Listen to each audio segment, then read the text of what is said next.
Bismillah anga jamukan kɛnɛ kan données personnelles on en parle ni kunnafoni tilimɛ min bɔra APDP mɔgɔw yɔrɔ ko k'a da cakɛdaw kulo kan jamana cakɛdaw baarayɔrɔ privéw i n'a fɔ banquiw microfinancew hôpitaux laboratoire de santé agence de communication presse écrite presse audiovisuelle miniw boulangeries supermarchés hôtels baroux restaurants écoles publiques écoles privées avocats notaires huissiers pharmacies sociétés de vente de véhicules jamana cakɛda fɛn fɛn bɛ baara kɛ ni adamaden tɔgɔ la kunnafoni ye Mali kɔnɔ ko courrier bɛna se aw ma k'aw invité aw kana aw ka traitement déclaré au niveau de l'APDP ni courrier sera aw ma aw bɛ se ka wuli ka se APDP la aw ka traitement ɲɔgɔn fɛ aw b'a cartographier k'a dɔn aw kan ka formulaire jumɛn rempli o formulaire rempli kɔfɛ aw kan ka musaka joli sara o bɛɛ lajɛlen bɛ d'aw tulo ka APDP la walasa aw ka kunnafoniya sɔrɔ ni courrier ninnu na aw bɛ se ka nɛgɛjuru ci 20 23 86 15 ou bien ka wuli ka se APDP la ɲɛfɔli ka k'aw ye k'aw bilasira.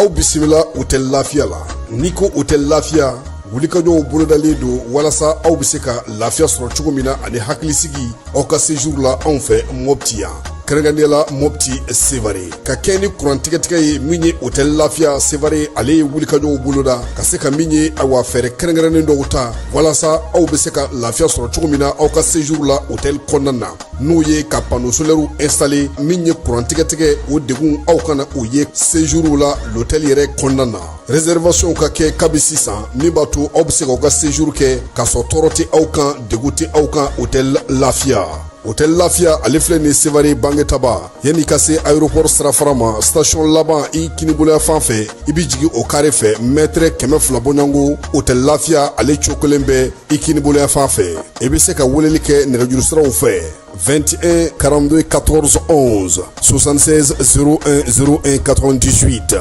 66 78 72 04 Hôtel Lafiya référence do.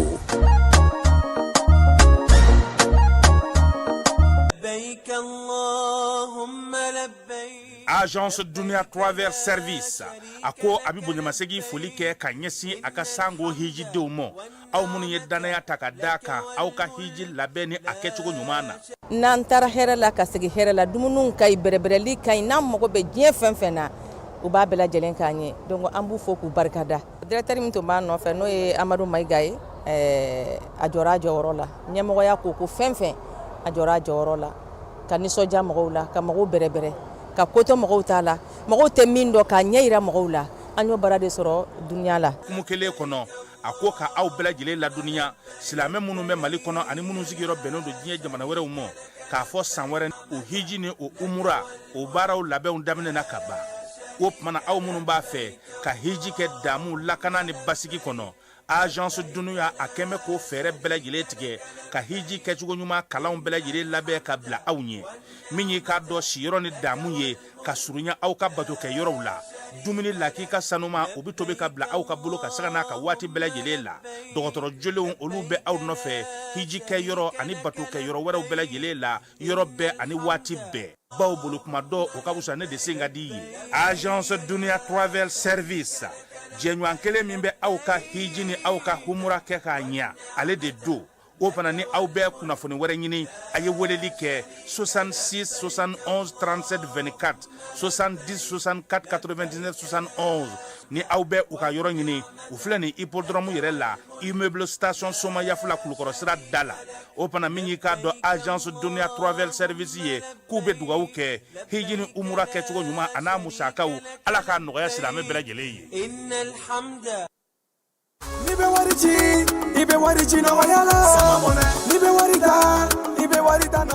Sama mɔnɛ bi maliyɛnw jɔrɔna ko n'u hamina ko dɔn o de la sama mɔnɛ ma fɛn fara a ka wari cili musakaw kan wa a ka nɔgɔn ni Mali wari ci siraw bɛɛ ye a ma da aw ma dɛ sama mɔnɛ bi dɔ fara aw de kunna wari kan ni wari bonisi ye awɔ ni wari bonisi ye kɔni aw ka sanni kɛ ni sama mɔnɛ application ye aw bɛ wari sɔrɔ aw ka compte bonisi la ka daminɛ crédit la abonnement télé fo ka taa se courant ni ji sarali ma aw bɛ bonisi sɔrɔ nin bɛɛ la n'a ka bonisi buguna dɔrɔn aw bɛ se k'a yɛlɛma aw ka sama mɔnɛ compte la ka sanni wɛrɛ kɛ n'a ye walima ka taa wari jɛbɔ an ka lasigiden dɔ fɛ yen aw ye mɔnɛ bɔ aw yɛrɛ la a k'a si filɛ sisan ni sama mɔnɛ application téléchargeli ye Play Store walima App Store kan ka sɔrɔ k'aw tɔgɔ sɛbɛn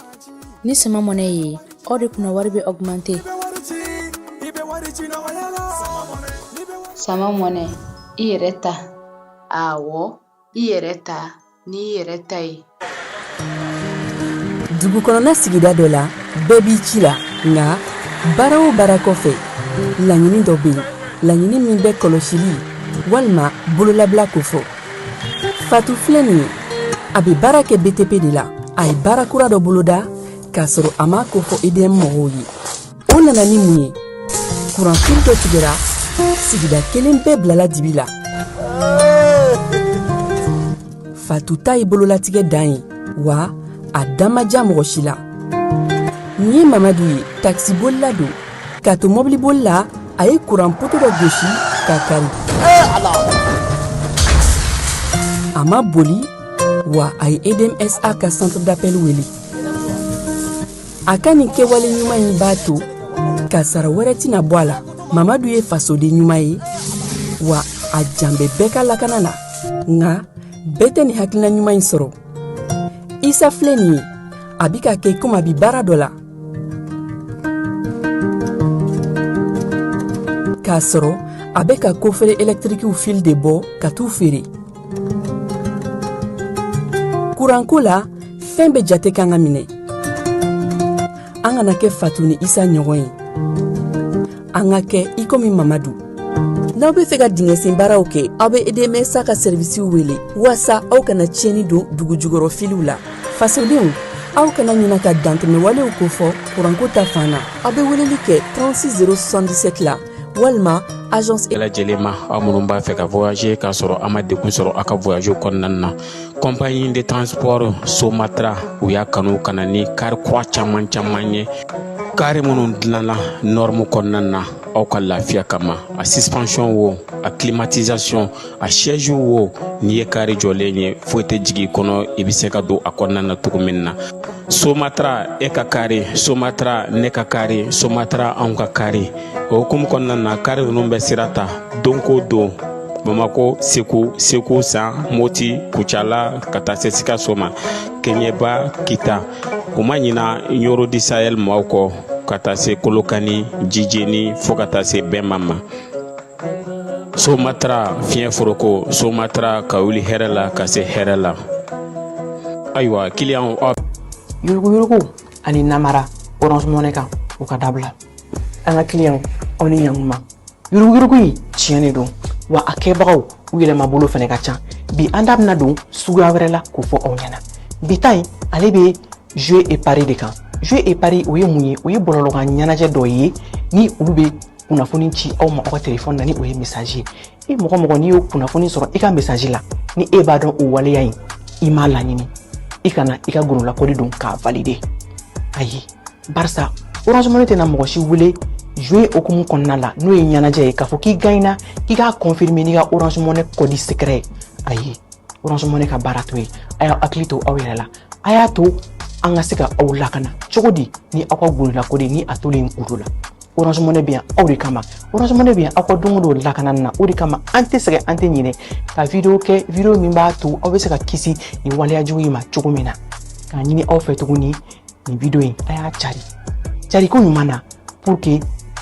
ne an bɛɛ bɛ se ka kisi waleya jugu in ma cogo min na fo ka se ka jɛnsɛ ka bɔ an ka jamana kɔnɔ o de kun don aw ni ce.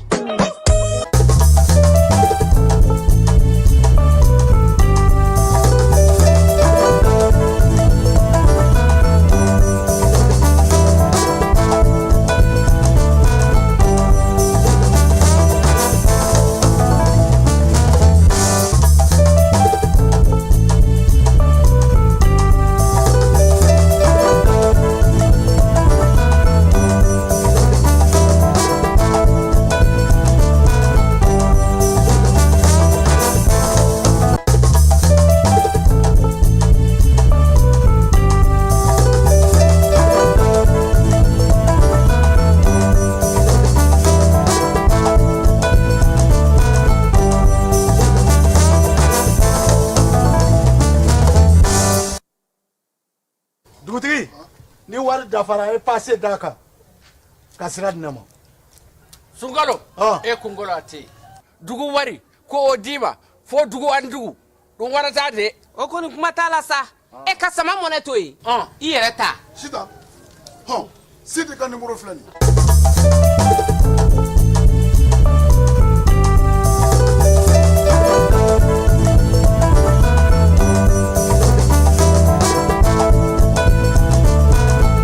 an filɛbaw ni an lamɛnbaw Bamako cɛ n'a muso denmisɛn ani mabakɔrɔ Mali kɔ kan Mali kɔnɔna na maliyɛn bɛ fan o fan aw bɛɛ lajɛlen aw ni su bi ye jumasu ye bi ye alamisa fana ye juillet kalo tile 24 Keba Jalo bɛ yan Falaye Keyita fana bɛ yan su in na Falaye nin waati in na bɔlɔlɔ sanfɛla ka kala dɛ nin ye n dɔgɔkɛ Cɔnɔ Njayo ka sugu wulilen nin y'olu ka ko ye dɛ Falaye an bɛ min fɔ mɔgɔw ye an bɛ segin a kan de n t'an ye nin fɔ siɲɛ caman kaba an bɛ tiler'u la an bɛ nin kuma ninnu fɔ mɔgɔw ye sariya tigɛ cogo min bɛ an ka jamana kɔnɔ olu bɛ yen baarakɛyɔrɔw ka sariya o bɛ yen n'an b'a fɔ o ma ko tribunal de commerce travail tribunal de commerce fana bɛ yen o ye jagokɛlaw ta ye Falaye o bɛɛ kɔfɛ Bamako tribunalu hali denmisɛnninw ka tribunal sow bɛ yen bi Bamako fana kɔnɔna na sigida fɛn fɛn bɛ yen bi n'u k'a ko k'an ka fɔ ko arrondissement sisan ko commune ko tile banna ko arrondissement k'a daminɛ premier arrondissement fo 7e arrondissement i b'a dɔn i bɛ 7e arrondissement dɔn wa o ye Kalabankɔrɔ ye ale farala Bamako kan wa nin bɛɛ la sous-préfet de bɛ ninnu kɔnɔ olu bɛɛ kɔnɔna na kiiritigɛsow bɛ yen o ye an ka sigida kiirikow ye an ka degunw ye an ka gɛlɛyaw ye ko min b'a kɛ yɔrɔ min o kiiri ka tigɛ o sigida kɔnɔna na o kiiritigɛsow bɛ yen Mali yɛrɛ ani diɲɛ falen sen fɛ a nana ye k'a fɔ ko wɛrɛw kun bɔlen don bi olu kan ka se ka kunbɛn Falaye ne kɔni bɔra min kalama dungo juguya ni yuruguyurugu kɛlɛli la ne ye mɔgɔ fɔlɔ min bɛ Mali kɔnɔ yan k'o y'a procureur ye o ye Amadu Usumani Ture ye Amadu Usumani Ture Alpha tile la ale tun ye procureur anti corruption ye o y'a sɔrɔ commune 3 tribunal min filɛ suguba kɔnɔ n k'a fɔ ten maaw ka se k'a faamu a tun bɛ yen ale tun ye yen procureur ye ale kɛra juge anti corruption fɔlɔ ye Bamako kasobon ka fɔ ko lycée technique a daminɛna ale la ale ni Ciwara Foro sabula Alpha yɛrɛ ka maaw ye ɲɛnajɛ fɛn fɛn kɛ ka Ciwara di maa ma Falaye directeur ba PDG baw Amadu Usumani y'a bɛɛ lajɛlen minɛ k'a bɛɛ bila kaso la dungo juguya ni yuruguyurugu senfɛ o Amadu Usumani Ture o de ye bi cour constitutionnel président ye Falaye kiiritigɛla don dɛ a waati a kun ma nɔgɔn dɛ ale bɔra n ye maa min ye ko lutte contre la corruption Sɔnbe Tera Sombe fana y'a ka waati kɛ ale fana tun ye commune sabanan procureur ye Sombe nana bɔ yen hakili la o tun y'a ko la tɛmɛ tuguni maa min mana kɛ commune sabanan procureur ye o bɛ k'a ye laban ye min bɔra min kalama o ye an ka ministre yɛrɛ ye sisan Kasoge ale fana kɛra juge anti corruption ye Kasoge ale kɛlen ministre ye maa min ye ale nɔrɔ bila yani ko ka sigi sen kelen kan sabula min ye poli in ye a tun bɛ baara kɛ mais a ka minɛnw n'a ka makamaw n'a ka fɛnw bɛɛ lajɛlen o tun bɛ commune sabanan procureur ale de bolo Kasoge taalen sibititi min tun b'a kɛrɛfɛ n'o ka surun a la n'o tun bɛ kow ɲɛdɔn kosɛbɛ o ye Usmani Fati Ayidara ye Usmani Fati o de ye sigida 5nan procureur ye bi commune 5 procureur ye ale ye bi o ye yɔrɔ kalifalen no ale la fala ye nka bibi in na sigida fɔlɔ fo sigida 7nan Bamakɔ kɔnɔ olu procureur minnu bɛ olu kɛrɛfɛ u ye procureur sigi fana min bɛ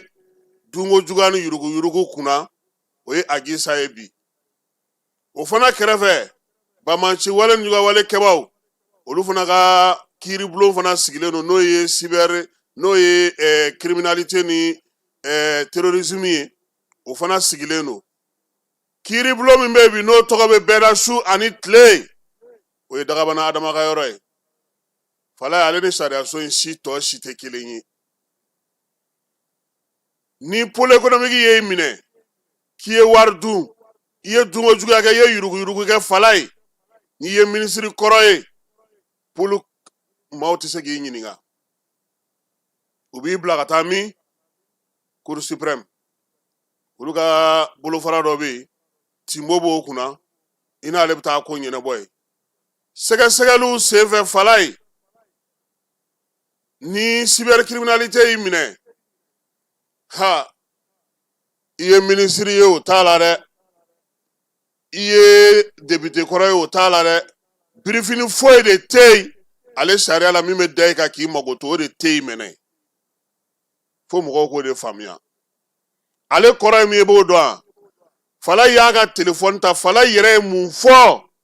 walima fala ye taar'i sigi dɔ ka kɛnɛ kan a yɛrɛ da ye min fɔ ni o kɛra degun ye cybercriminalité ko ko ale bɛ baara kɛ o de kan o baarakɛ in de senfɛ fala ye maa caman y'a yira k'a fɔ nin waati laban ninnu na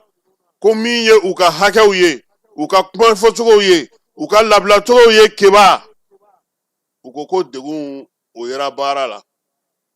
sabula kunnafonidila kɔni ale su ni tile da de b'a bolo kuma tɛ ni arajo baarakɛla ye keba anw dun fana an ni jeliw fana man jan ɲɔgɔn na an ni avocat man jan ɲɔgɔn na o bɛɛ kɔfɛ maliyɛn yɛrɛ bɛɛ lajɛlen kɛra bɔlɔlɔ ka kumakɛla ye bi o de la min ye Adama ka baara a ka gɛlɛn nka ni maa min seri kɛcogo la fɛn damadɔw bɛ yen keba ni maa min bɛ se ka kuma k'a sɔrɔ i m'o kɛ i ma maa tɔgɔ fɔ i ma maa ka dugu tɔgɔ fɔ i ma maa ka kabila tɔgɔ fɔ wa hali o yɛrɛ la i kɔlɔsi dɛ ko dɔ ka kɛ sisan e ka fɛn fɔ min n'o tamasiyɛn bɔlen don fana a bɔlen don ɲɔgɔn fɛ n'o ye wulikajɔ kɛ i bɛ taa dɛ a ka kɛ sisan jelimuso ninnu minɛlen tɛ nin e ka fɛn dɔ fɔ k'olu kɔrɔma tigɛ min bɛ bɛn n'u ka waleya ye maa min bɛ u ka soladon na n'o wulila k'a jɔ k'a fɔ ko tiɲɛ don babani bigini ale ni maramba u minɛnen don u bɛ kaso la nka min ye karima masina ye a sigilen don a bɛ k'u kɔrɔma tigɛ cogo min a bɛ ka ko in lajuguya cogo min o sigana bɛ anw na a y'a wele k'a ɲininka u b'i wele sariya min a ma nɔgɔn dɛ c'est pour que an b'a fɔ mɔgɔw ɲɛna kuma caman u k'u kɔlɔsi kuma tɛ maa minnu bɛ yen n'olu kɔni ka baara ye kuma ye u k'u kɔlɔsi cybercriminalité ye a baara gɛlɛmanba yɛrɛ ye mun ye o ye n'i ye ko min kɛ bɔlɔlɔ kan i y'a kɛ WhatsApp kan i y'a kɛ TikTok kan i y'a kɛ réseaux sociaux fan o fan kan ka dan kari maa la o bɛ yen nka fɛn dɔw fana bɛ yen olu bɛ kɛ bɔlɔlɔ sanfɛ n'o kojuguba sugu dɔw ye olu fana b'a fɔ k'i ka taa n'o ye cyber anti criminalité mɔgɔw fɛ yen olu tɛ se k'o fana kɛ olu danfaraw bɛ yen c'est pourquoi an b'a fɔ mɔgɔw ɲɛna ale sariya in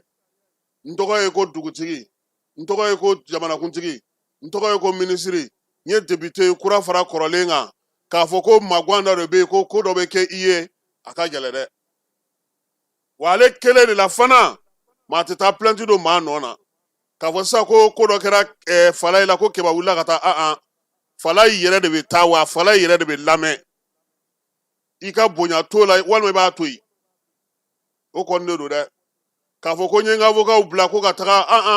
i yɛrɛ de bɛ taa wa ni ko kɛra cogo o cogo i yɛrɛ de bɛ lamɛn fɛɛrɛ fɛn fɛn bɛ tigɛ sa i ka se ka lamɛn i kɔni bɛ lamɛn o ye baarakɛyɔrɔ in o y'a ko dɔ ye an bɛ min far'o kan fala ye o ye mɔgɔw k'u hakili to u yɛrɛ la ko caman bɛ yen bi an bɛ k'u nasi k'u da kɛrɛfɛ jɛkulu kɛrɛnkɛrɛnnen min bɛ yen n'o sigilen don mɔgɔw ka tɔgɔla sɛbɛnw kunna fana o fana bɛ k'i janto o la bi e ye sɛbɛn dɔ bɔ dɔw ka du tɔgɔ b'a kan u ka dudenw tɔgɔ b'a kan u ka nimoro b'a kan olu fana b'i wele dɛ donner à caractère personnel maanifin tɔgɔla sɛbɛn a jamu a bugunatigɛ a ka téléphone numéro a ka kibaruyaw k'o bila bɔlɔlɔ sanfɛ i n'a ma jɛn n'a ye a ma diya a ye hali photo magotolikɛla mɔgɔ min ye photo ko la o ye journaliste ye an k'a fɔ k'a pereperela tigɛ dɛ hali photo k'a kɛ sisan ko e ni dɔ bɛ ɲɔgɔn na k'o photo ta k'o bila n'a wulili nɔfɛ i bɛ wele ka ɲininka dɛ nka n'i ye journaliste ye magoto kɛlen don olu ye a ko la wa fɛn min bɛ yen ni mɔgɔ caman t'o kalama o de ye k'a fɔ bɔlɔlɔ sanfɛla min yɛrɛ n'an filɛ sanfɛ nin ye sariya t'a la mali la fɔlɔ dɛ k'a fɔ ko n'i ye nin kɛ tan a bɛ kɛ tan nka sariya min bɛ yen o ye k'a lakɔlɔsi sariya de ye o kiiritigɛso de sigilen don docteur adama kulubali n'a ka cɛdenw olu b'o baara de kunna wa u ka brigade b'u bolo fala ye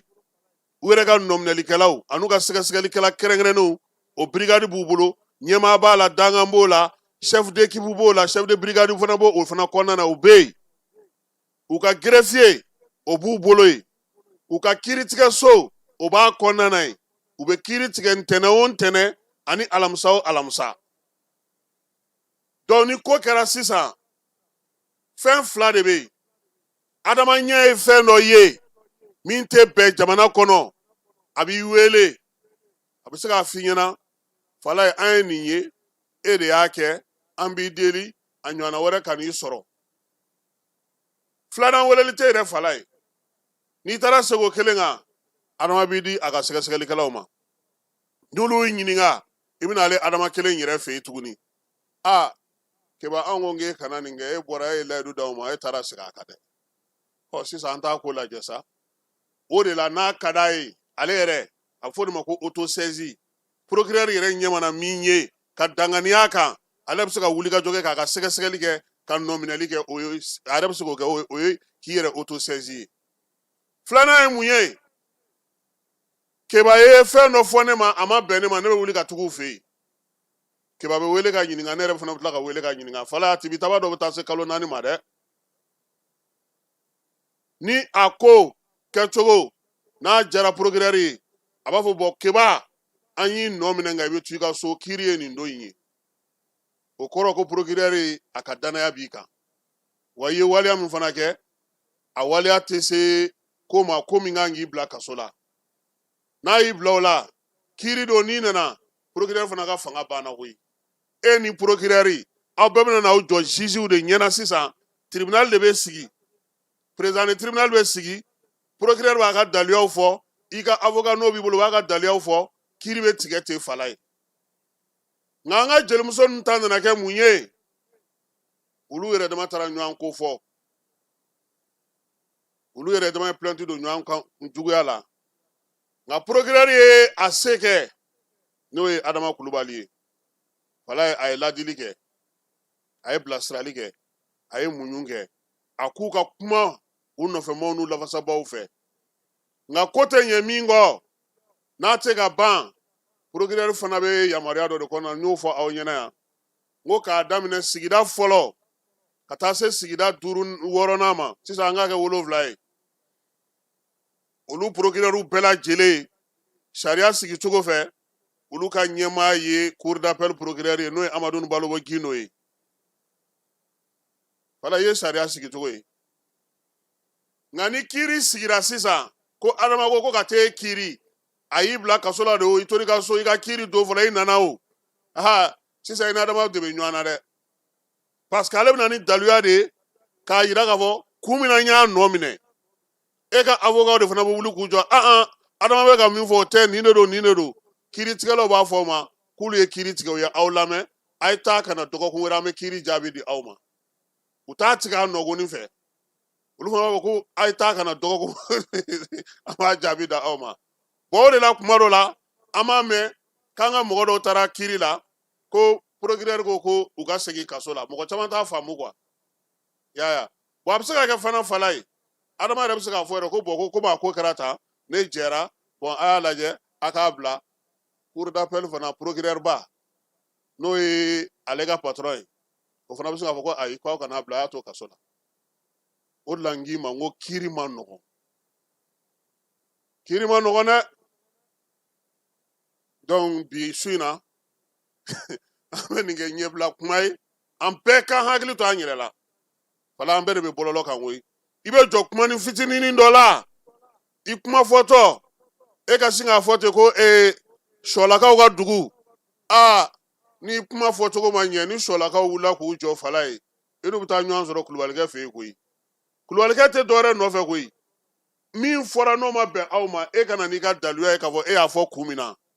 ale bɛ baara kɛ waleyaw de kan mun kɛra mɔgɔw fɛ walima ka taa mɔgɔw juga la bɔlɔlɔ sanfɛ o de y'ale ka baarakɛ minɛn ye a gɛlɛya yɔrɔ ye mɔgɔw ma o de ye parce que kuma dɔw la ko dɔw yɛrɛ kɛra anw yɛrɛ ɲɛna cybercriminalité la fala ye dɔw taara ɲɔgɔn wele k'a fɔ sinamusoma dɔw ye ɲɔgɔn wele u maa 8 bɛɛ lajɛlen ɲɔgɔn bila kaso la k'a sɔrɔ u ma bɔ a kalama min taara plainte kun fɔlɔ kɛ ale ye minnu ka ja yira o kɔfɛ ale yɛrɛ ka ja taara ye olu fana bolo o fana sinamuso dɔ ye u maa 8 plainte kelen bɛɛ la taa i y'a ye o de la a bɛ fɔ mɔgɔw ɲɛna a y'aw kɔlɔsi surtout denmisɛnninw partager a y'aw kɔlɔsi dɛ partager maa caman bɛ ɲɛna bi k'u bɛ WhatsApp kan k'u bɛ ka ko caman kɛ kɔlɔsili kuraw nalen don dɛ o ye Modibo Kone ka fa ye n tɛna n da don o la kosɛbɛ bi su in na parce que ale bɛ baara min na bi o ye jamana lakɔlɔsiliba yɛrɛ baara ye o wulikajɔ de b'ale n'a ka cɛdenw bolo an b'a fo kɔsa in na bɛɛ lajɛlen y'a ye k'a fɔ u ka maaw ka kibaruya ɲumanw dili fɛ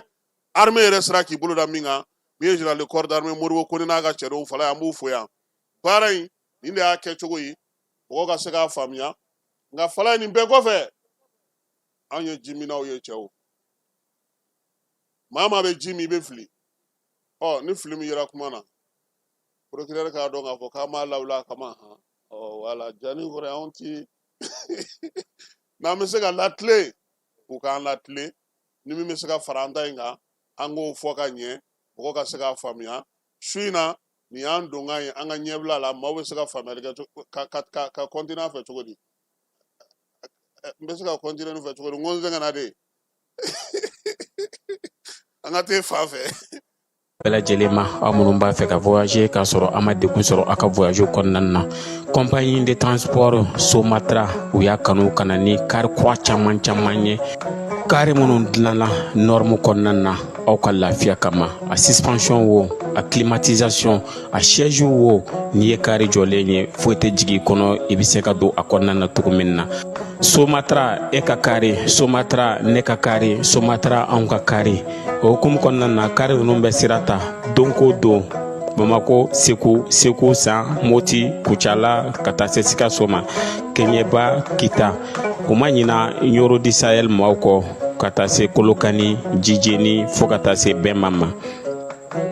Somatra fiɲɛ foroko Somatra ka wuli hɛrɛ la ka se hɛrɛ la falai bi tile kɔnɔna na ani premier ministre tun bɛ baro la général de division Ablaye an b'a fo k'a ka baarakɛyɔrɔ mɔgɔw fo Malikura taa sira an ye la ya anw kɔni garisɛgɛ don minisiri 6 la premier ministre y'a 7nan ye anw sera ka ye mun kɛnɛ kan an ye Segu taw sɔrɔ a ko senfɛ an ye dɔw kɛ Bamakɔ ye an ye dɔw kɛ Bamakɔ kɛrɛfɛlaw la an b'u fo yaasa ka se ka baara kuncɛ bi CICB kɔnɔna na u ye juraw ka tɔn maaw wele n'o ye Maju Sɛnpara n'a ka maaw ye olu tun bɛ kɛnɛ kan Marimɛnkɔrɔ bolola baarakɛlaw Sanusi Buya n'o ye sɛnɛkɛlaw ye consommateurs ka tɔn ka taa se ministre ni fanga baarakɛyɔrɔw bɛɛ lajɛlen ma ni ministres bɛɛ premier ministre anw y'a ɲininka bamanankan na fala ye ne ani Marc Kulubali ka bɔ ORTM na kuma caman fɔra premier ministre fɛ nka komi ORTM m'a bɔ kumabaw kɔni ye min ye a ko ko kuranko la k'an ka hakili latigɛ k'a bɛ tiɲɛ fɔ an ye dɛ pano ko gɛlɛyara nka o kɔrɔ tɛ k'a tɛna kɛ a ko ten k'a ko gɛlɛyara ko nka ko kɔrɔ tɛ k'a tɛna kɛ ko wa ko fɛn wɛrɛ bɛna fara pano yɛrɛ fana kan Kayi sira fana Maju Sɛnpara a y'o ɲininkali kɛ dɛ fala ye an ka tiɲɛ fɔ Maju Sɛnpara de ko tiɲɛ don premier ministre aw bɛ ka baara kɛ tiɲɛ don aw bɛ ka anw yɛrɛ bisimila n'anw bɛ kuma bɛɛ nka a y'aw hakili to Kayi ko la sabula an ka minɛnw u dɛsɛlen don ka na k'u k'a lajɛ u ka fɛɛrɛ tigɛ Kayi sira Maju Sɛnpara y'o kuma fɔ sɛnɛkɛlaw ka tɔn ɲɛmaa ale fana ye sɛnɛkɛlaw ka kungo fɔ n'o ye baga min kɛlen don fɛn ɲɛnama min kɛlen don bi n'a kɛlen ka sɛnɛkɛyɔrɔw fɛnw tiɲɛ kosɛbɛ ale y'o kuma fɔ dunko juguya ni yuruguyurugu kuma kalatako kuma premier ministre ko k'a fɔ mɔgɔw ɲɛna fala ye ko kiiri bɛ ka parti politique kɔrɔ maa minnu wele ko n'u ma farati kuma dɔw ɲɛfɔli ma k'a fɔ k'u bɛ sariyatigiw ko k'olu ka kow kɔkari k'a b'u sirifu gɛlɛya dɛ ne kɔni y'a ɲininka ne ko n ko est-ce que aw ma kɔfɛsen bila ɲɛfɛsen ɲɛ aw ye partiw ci ka tila k'a fɔ ko ka t'olu ka wari fɔ ko ayi dɛ ko kiiri de bɛ k'o baara kɛ a ko fana ko min ye kalata ye k'a bɛ se ka kɛ ko sabula a fɔra ko ni jamana basigira ko mɔgɔw kana miiri dɔrɔn k'a fɔ k'a fɔra ko san 5 ko dɔ bɛ se ka fara a kan k'an ka dugawu fana kɛ a kana san 5 yɛrɛ fana sɔrɔ basigi ka na an ka se ka baara kɛ fɛn caman fɔra a kɔnɔ fala ye ala kumababaw ye nin ye an bɛ se ka min fɔ mɔgɔw ye na su in na seko ni dɔnko fana a da donn'o kuma fana na a k'u bɛna fɛɛrɛ sugu bɛɛ tigɛ yaasa min ye biennale ye ale baara min kan ka kɛ Tɔnbukutukaw fɛ yen ka se k'o sigi sen kan jamanakuntigi fana ye minɛn minnu di n'o ye panneau solaire ye k'olu di bolola baarakɛlaw ma Marimɛnkɔrɔ ko ja ko k'a dir'u ma fu falaki k'u k'a ta de ale fana ye foli kɛ o ko la kosɛbɛ nin y'a la kumabaw ye komi anw yɛrɛ tun bɛ ɲininkalikɛlaw la n'ala sɔnna a ma n'a bɔra don min an nana ale fana di mɔgɔw ma kɛnɛ kan yan su in na ministre de l'emploi de t'an bolo n'ala sɔnna a ma nka fala ye an bɛ taa Kuluba capitaine denkɛ général a ye Egypte jamana ni jamana wɛrɛ cɛ siranyɛrɛbɔ ministre n'o ye docteur Badr Abdelati ye ale bisimila bi Kuluba faama sigiyɔrɔ la min ye arabu jamana min bɛ yen n'o tɔgɔ ye ko Egypte ale ni Mali ka bolo di ɲɔgɔn ma kabini Modibo Keyita tile don fala ye hôtel de l'amitié min filɛ nin ye amitié de y'a to ni Egypte y'o jɔ k'o di Mali ma koyi kɛra Modibo tile la min ye u ka ni maa mafalenba in ye sa sɔgɔmada in na a culen an fɛ yan a kun bɛna maa min fɛ sa o ye an yɛrɛ ka ministre min bɛ an ka jamana ni jamana cɛ sira ɲɛnabɔ ko kunna Ablaye Diop a n'o taara baara kɛ a ka jabala la fɔlɔ ka sɔrɔ ka na jamanakuntigi fɛ yen a y'a yira sa k'a fɔ ko u ka jamana ɲɛma n'o ye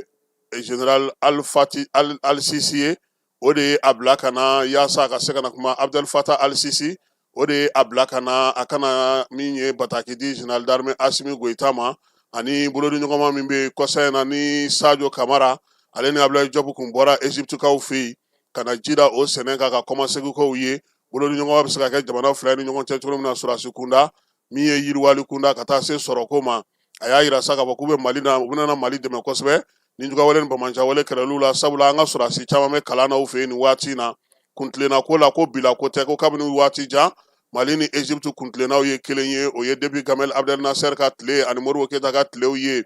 min ye maa mafalen ye a kelen mana koyi u ka sɔrɔ yakubabaw a n'olu caman nana ɲɔgɔn fɛ o de la a taara chambre de commerce la ka taa baro sigi kɛ sa olu maaw fɛ bolodiɲɔgɔnma bɛna taa sira minnu fɛ kɛrɛnkɛrɛnnenya la o ye dugu jukɔrɔ nafako ye kuranko sɛnɛko min ye yɔrɔbaw jɔli jamana fila in bɛ se cogo min na ka baara kɛ ka kɛ n'u ka kuntilenna n'u ka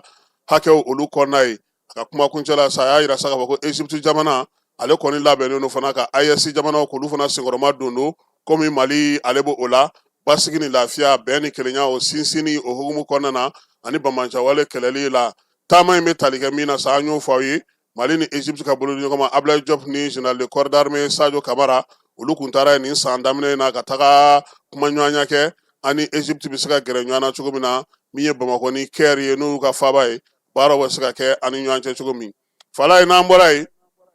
an ka wolomasiri tabaw bɛ wuli ka jɔ la jolibakaw fɛ yen ko ka joliba ba kanku k'ale saniya kosɛbɛ hukumu kɔnɔna na sa min ye wolomasiri tabaw ye garde nationale a denmisɛnnin biɲɛkɛnɛ olu taara cun ye fala ye k'a yira olu la sa k'a fɔ maa maa kɔni bɛ sanubɔ la ba kungo ni ba tintin ni ba yɛrɛ kɔnɔna na ko k'a bɛɛ lajɛlen gun ka bɔ yen pewu min ye u ka ni groupement tactique ye n'o tɔgɔ ye ko taama garde nationale maaw u ye baara in daminɛ nin kalo in tile 21 wulikajɔ kɔni u ɲɛ tana ye daraki min ni sariya t'a la a ma yamariya u ka wulikajɔ senfɛ sa u sera dugu minnu kɔnɔna na Bankumana b'o la Amdalaye b'o la Kangaba b'o la Balanza ani Daga o ko sa ko min ye wolomasiri tabaw ka ɲɛmaa ye n'o ye baro kɛlɛtigi ye k'o de ye yamaruya d'u ma sa ko daragi fɛn fɛn bɛ yen minɛn fɛn bɛ maa bolo n'o bɛ ka taa ba yɛrɛ kankun bɛɛ lajɛlen ka jolibakaw fɛ yen ka taa sanu bɔ k'a sɔrɔ yamaruya ma d'u ma ko k'a minɛn bɛɛ lajɛlen minɛ kɛlɛbolo ɲɛmaa min bɛ nin ko in kunna o ye Michel Kone n'ale ka commandant de groupement tactique taama ye a ko sa ko nin kalo in kɔnɔna ani nin waati in kɔnɔna na olu ka wulikajɔ nin ye a tile sabanan ye tile saba kɔnɔ daragi 206 u y'o minɛ mulɛn belebeleba in n'o bɛ burayɛli kɛ sa n'ale bɛ ɲɔɲɔli kɛ u y'o fana 6 minɛ min ye malidenw ta b'a la cogo min na kɔkan jamana wɛrɛw ta b'a la wa olu ye ta k'a la han u y'a bɛɛ ɲɔɲɔ sɔgɔmada la premier ministre a kuma fɔ ko ni minɛn minɛna sisan 2 don min bɛ se ka tɛmɛ jamana ka gun kan o bɛ taa jamana ka gun kan min ye ɲɔɲɔ o bɛ ɲɔɲɔ dɛ min ye commandant Michel Kone ye k'u b'a ɲini dugudenw fɛ u ka baara kɛ baara min bɛ baji ale baaraw sigi sen kan mɔni baaraw k'olu sigi sen kan ji kɔnɔfɛnw yɛrɛ bɛ se ka balo cogo min ko n'u y'o kɛ ko u n'olu bɛ fara ɲɔgɔn na nka n'u kɔni de ko k'u ɲɛ tana ye ko ka ji tiɲɛ olu fana nakun ye o minɛli ye ko baara in ko a na to sen na Katikaw fɛ yen polisiso bɛ yen n'o ye hɛrɛma kɔnɔkaw ka polisiso ye u y'a yira sa k'a fɔ yen polisiso kɔnɔna na commissaire principal de police Bakari El Keita a n'a ka danga n'o ye Alassane Traoré ye wulikajɔ kɛra olu fɛ juillet kalo tile 15 fala ye wulikajɔ in senfɛ u kɔni ye siganama 3 minɛ maa minnu bɛ drogue feere kɛ wa drogue yɛrɛ caman ba fana sɔrɔ olu bolo n'o ye cannabis ye ka taa se yaala fura o caman fana b'u bolo minnu yɛrɛ dati tɛmɛnen don u man ka di maa ma tuguni wulikajɔ in kɔni min ye Bakari El Keita ale de y'a ɲini a ka brigade maaw fɛ ko sɔmin kɛlen don yɔrɔ dɔw la maaw nana ka na kofɔli kɛ u ye o la sa olu y'u ka jan bɔ k'o da koyi maa minnu bɛ nin ko ninnu hukumu kɔnɔna na drogue feerela misɛnman n'a kunbaba sigana kɛra maa la hali keba ninnu tɛmɛtɔ n'u ka mɔbiliw ye u y'olu bɛɛ lajɛlen ɲɔɲɔ k'olu suruku bɛlɛ ka t'u fo ka t'u bolo da ni maa 3 in kan commissaire Keita n'a ka cɛdenw n'a ka brigade maaw wulikajɔ se ani yamaruya kɔnɔna na u ye siganama 3 u y'u tɛgɛ da olu kan a fɔlɔ bugunatigɛ o ye MC ye o ye san 20 ye MCO san 51 o ye Balugu ye a bɛ nin kana kɛ personne âgée HP ale san 32 ale tɛna kɛ yanga ye minɛn minnu sɔrɔ olu bolo sa o ye drogue ye drogue a bɛ fɔ ma sa ko cannabis biriki 1 ale ni cannabis tilancɛ ka taa se minɛnw ma sa minɛn minnu n'o bɛ taa se fo 100 ɲɔgɔnna ma n'o olu b'u bolo manafinmaw kɔnɔna na a labɛnnen don k'a di denmisɛnninw ma u k'a ta k'a dun n'o ye drogue ye tramadol fana min ye miligramu 225 ani 250 ka taa se paquet ma sa papier minnu bɛ yen n'i bɛ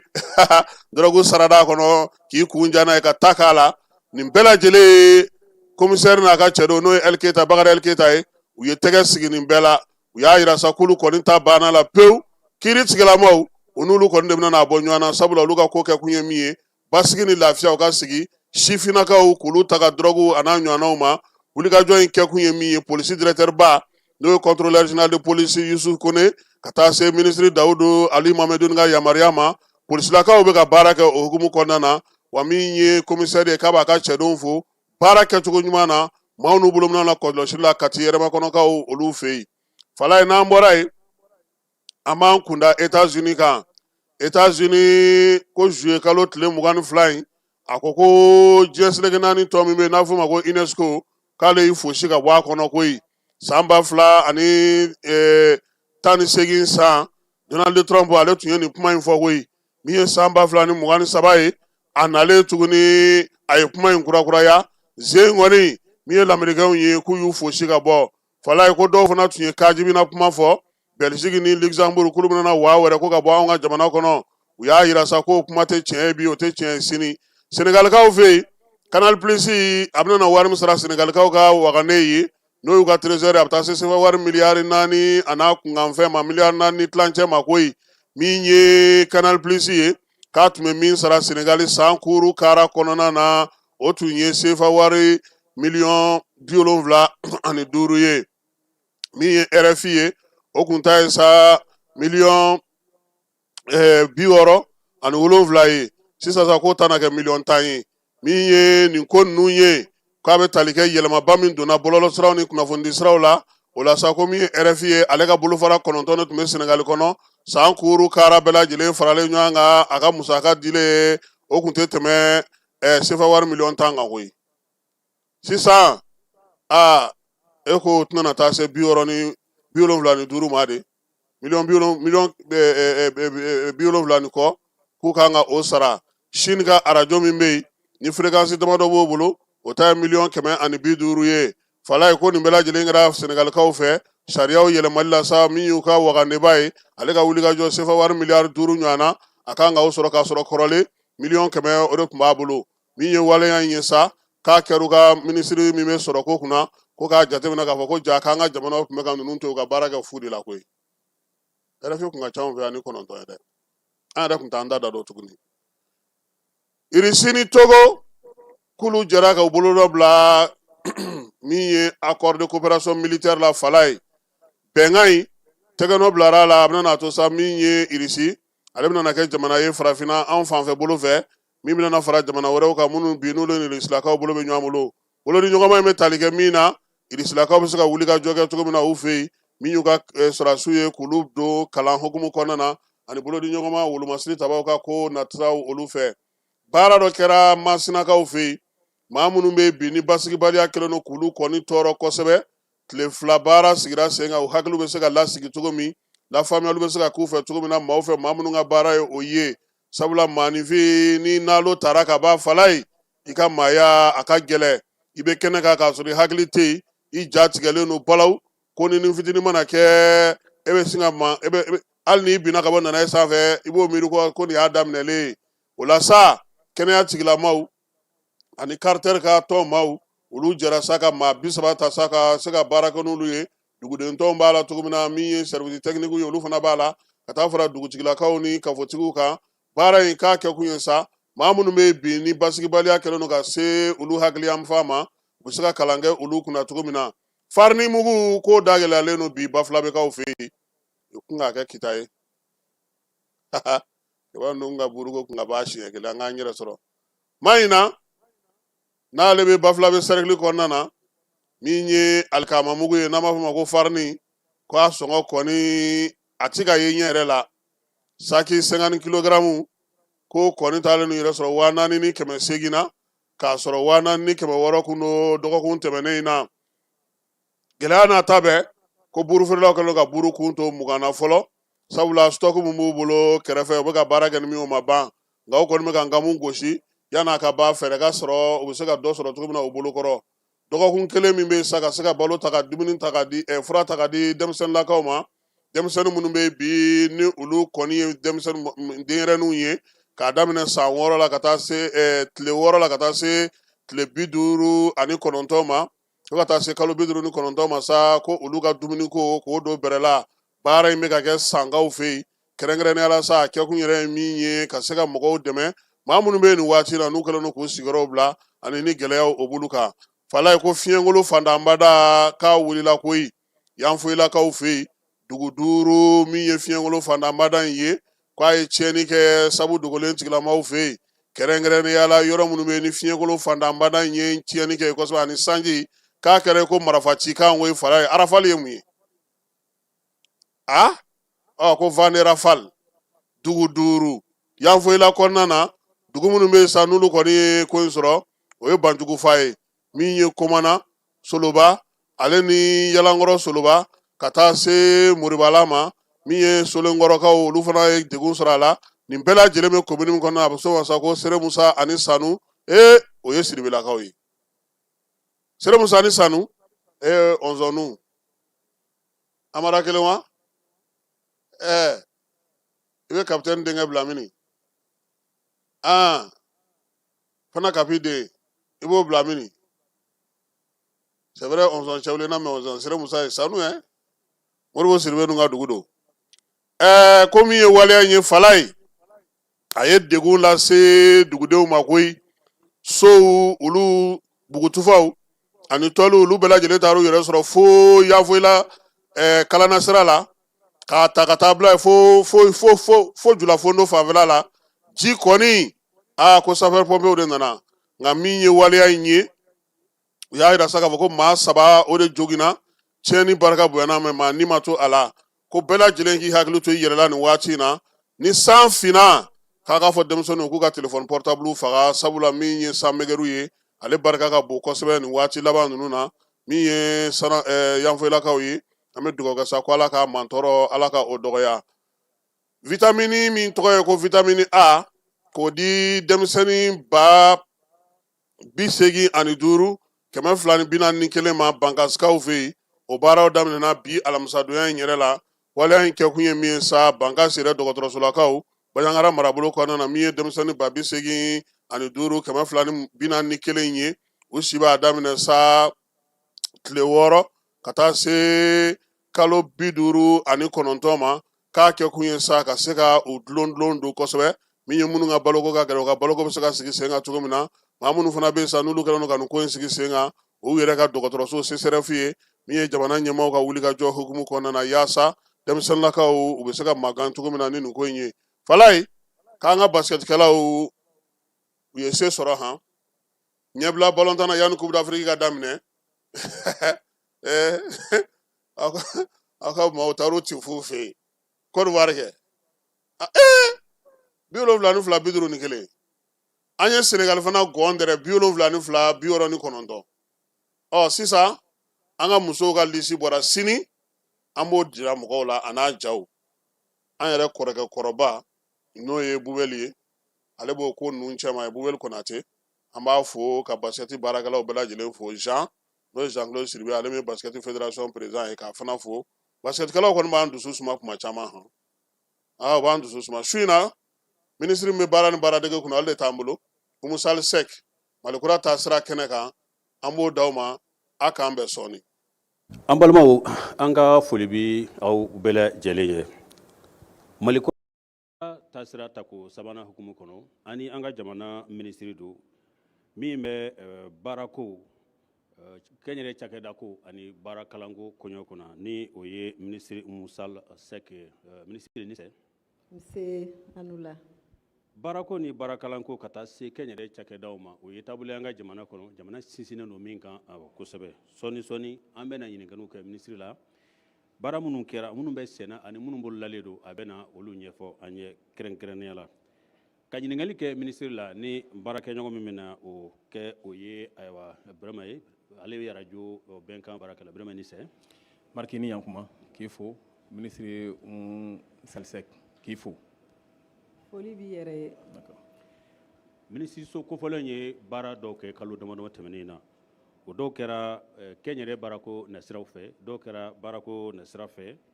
dɔw yɛrɛ kɛra baara kalanko nasiraw fɛ o ja ninnu olu farala ɲɔgɔn kan ka lase ORTM fɛ kɛrɛnkɛrɛnna Lamini Sisoko fɛ an ka olu lajɛ fɔlɔ Madame Umu Sali Sek ni ale an ka minisiri min ni ale ɲɛsinnen bɛ denmisɛnw ka baarako ani baara kalanko ma bi min ye baara minnu kɛra ale ka minisiriso fɛ ni kalo 6 tɛmɛnen kɔnɔna na ni o bɛ tali kɛ an ka jamanakuntigi ni o ye General d'Armée Asimi Koyita ye ani an ka minisiri ɲɛma abdulayi mayiga ale ka laɲiniw kɔnɔna na nin baara minnu ni olu kɛlen filɛ nin ye a bɛ tali kɛ denmisɛnw bɛ se ka sinsin u yɛrɛ kolo la cogo min na min ye mali gouvernement ye ale ka fɛɛrɛ bolodalenw o koɲaw kama 2024 ka se 2033 ma o bɛɛ bɛ don u ka laɲiniw de kɔnɔna na min bɛ tali kɛ denmisɛnw ka baara ko o degeli ani a bilali sira nin waati kofɔlen in kɔnɔna na fɛn camanw bɛ yen nɔ olu sigira sen kan i n'a fɔ fɛɛrɛ kɛrɛnkɛrɛnnen min bɛ yen nɔ ni o bɛ tali kɛ min ye denmisɛnw ye k'u ladɔnniya ni ka tila k'u bilasira u ka baara ko u bɛ se ka o ɲɛnabɔ cogo min na n'o dɛmɛni yɛrɛ fana ye waribɔ n'aw olu fɛ halisa baarako in hukumu kɔnɔna na min ye fɛɛrɛ dɔ ye o sigira sen kan fɛɛrɛ min ni ale kɛrɛnkɛrɛnnenya la ka ɲɛsin denmisɛnw ani musow ma o kɛra mali marayɔrɔ 19 bɛɛ lajɛlen kɔnɔna na k'o fara bamakɔ disiriki yɛrɛ mara kan a bɛ fɔ o projet de ma ko fier ale sigira sen kan min ye baarakalan ye ani denmisɛnw u bolo donni baara la denmisɛn ba caman de bɛ yen nɔ kalan kɛrɛnkɛrɛnnen o kɛra minnu kun min ye baarakɛminɛnw ye k'o bila u ka bolo kan o de ye senfɛla la min ye baarakalan kilanso dɔw ye olu sigira sen kan sikaso ani marikala wa a y'a to yɛrɛ fana min ye denmisɛn ninnu ye min ye kalandɔn sɛbɛn dɔw ye u ka don u bolo u ma dan o dɔrɔn ma sabula min ye kalan ɲini sɛbɛn ye o dira denmisɛn dɔw yɛrɛ fana ma minnu bɛ taa jamana kɔkan na ka taa dɔnniya ka o ɲini hali minnu bɛ yen nɔ ni tungalataga kun ye olu fɛko ye baarakalanw o kɛra olu yɛrɛ fana kun ani maa minnu bɛ yen nɔ ni lujura kɛra olu garijɛgɛ ye fɛɛrɛ kɛra nin bɛɛ lajɛlen na min ye programme min bɛ yen nɔ ni o ye baara taabolo ye n'a bɛ fɔ a ma participe o yɛrɛ fana bɛ sen na minisiriso ye a ka baara halisa n'a ka laɲiniw kɔnɔna na an ka mara kɔnɔnaw la fɛɛrɛw de sigira fɛɛrɛ minnu bɛ a to ɲɛɲininiw ka kɛ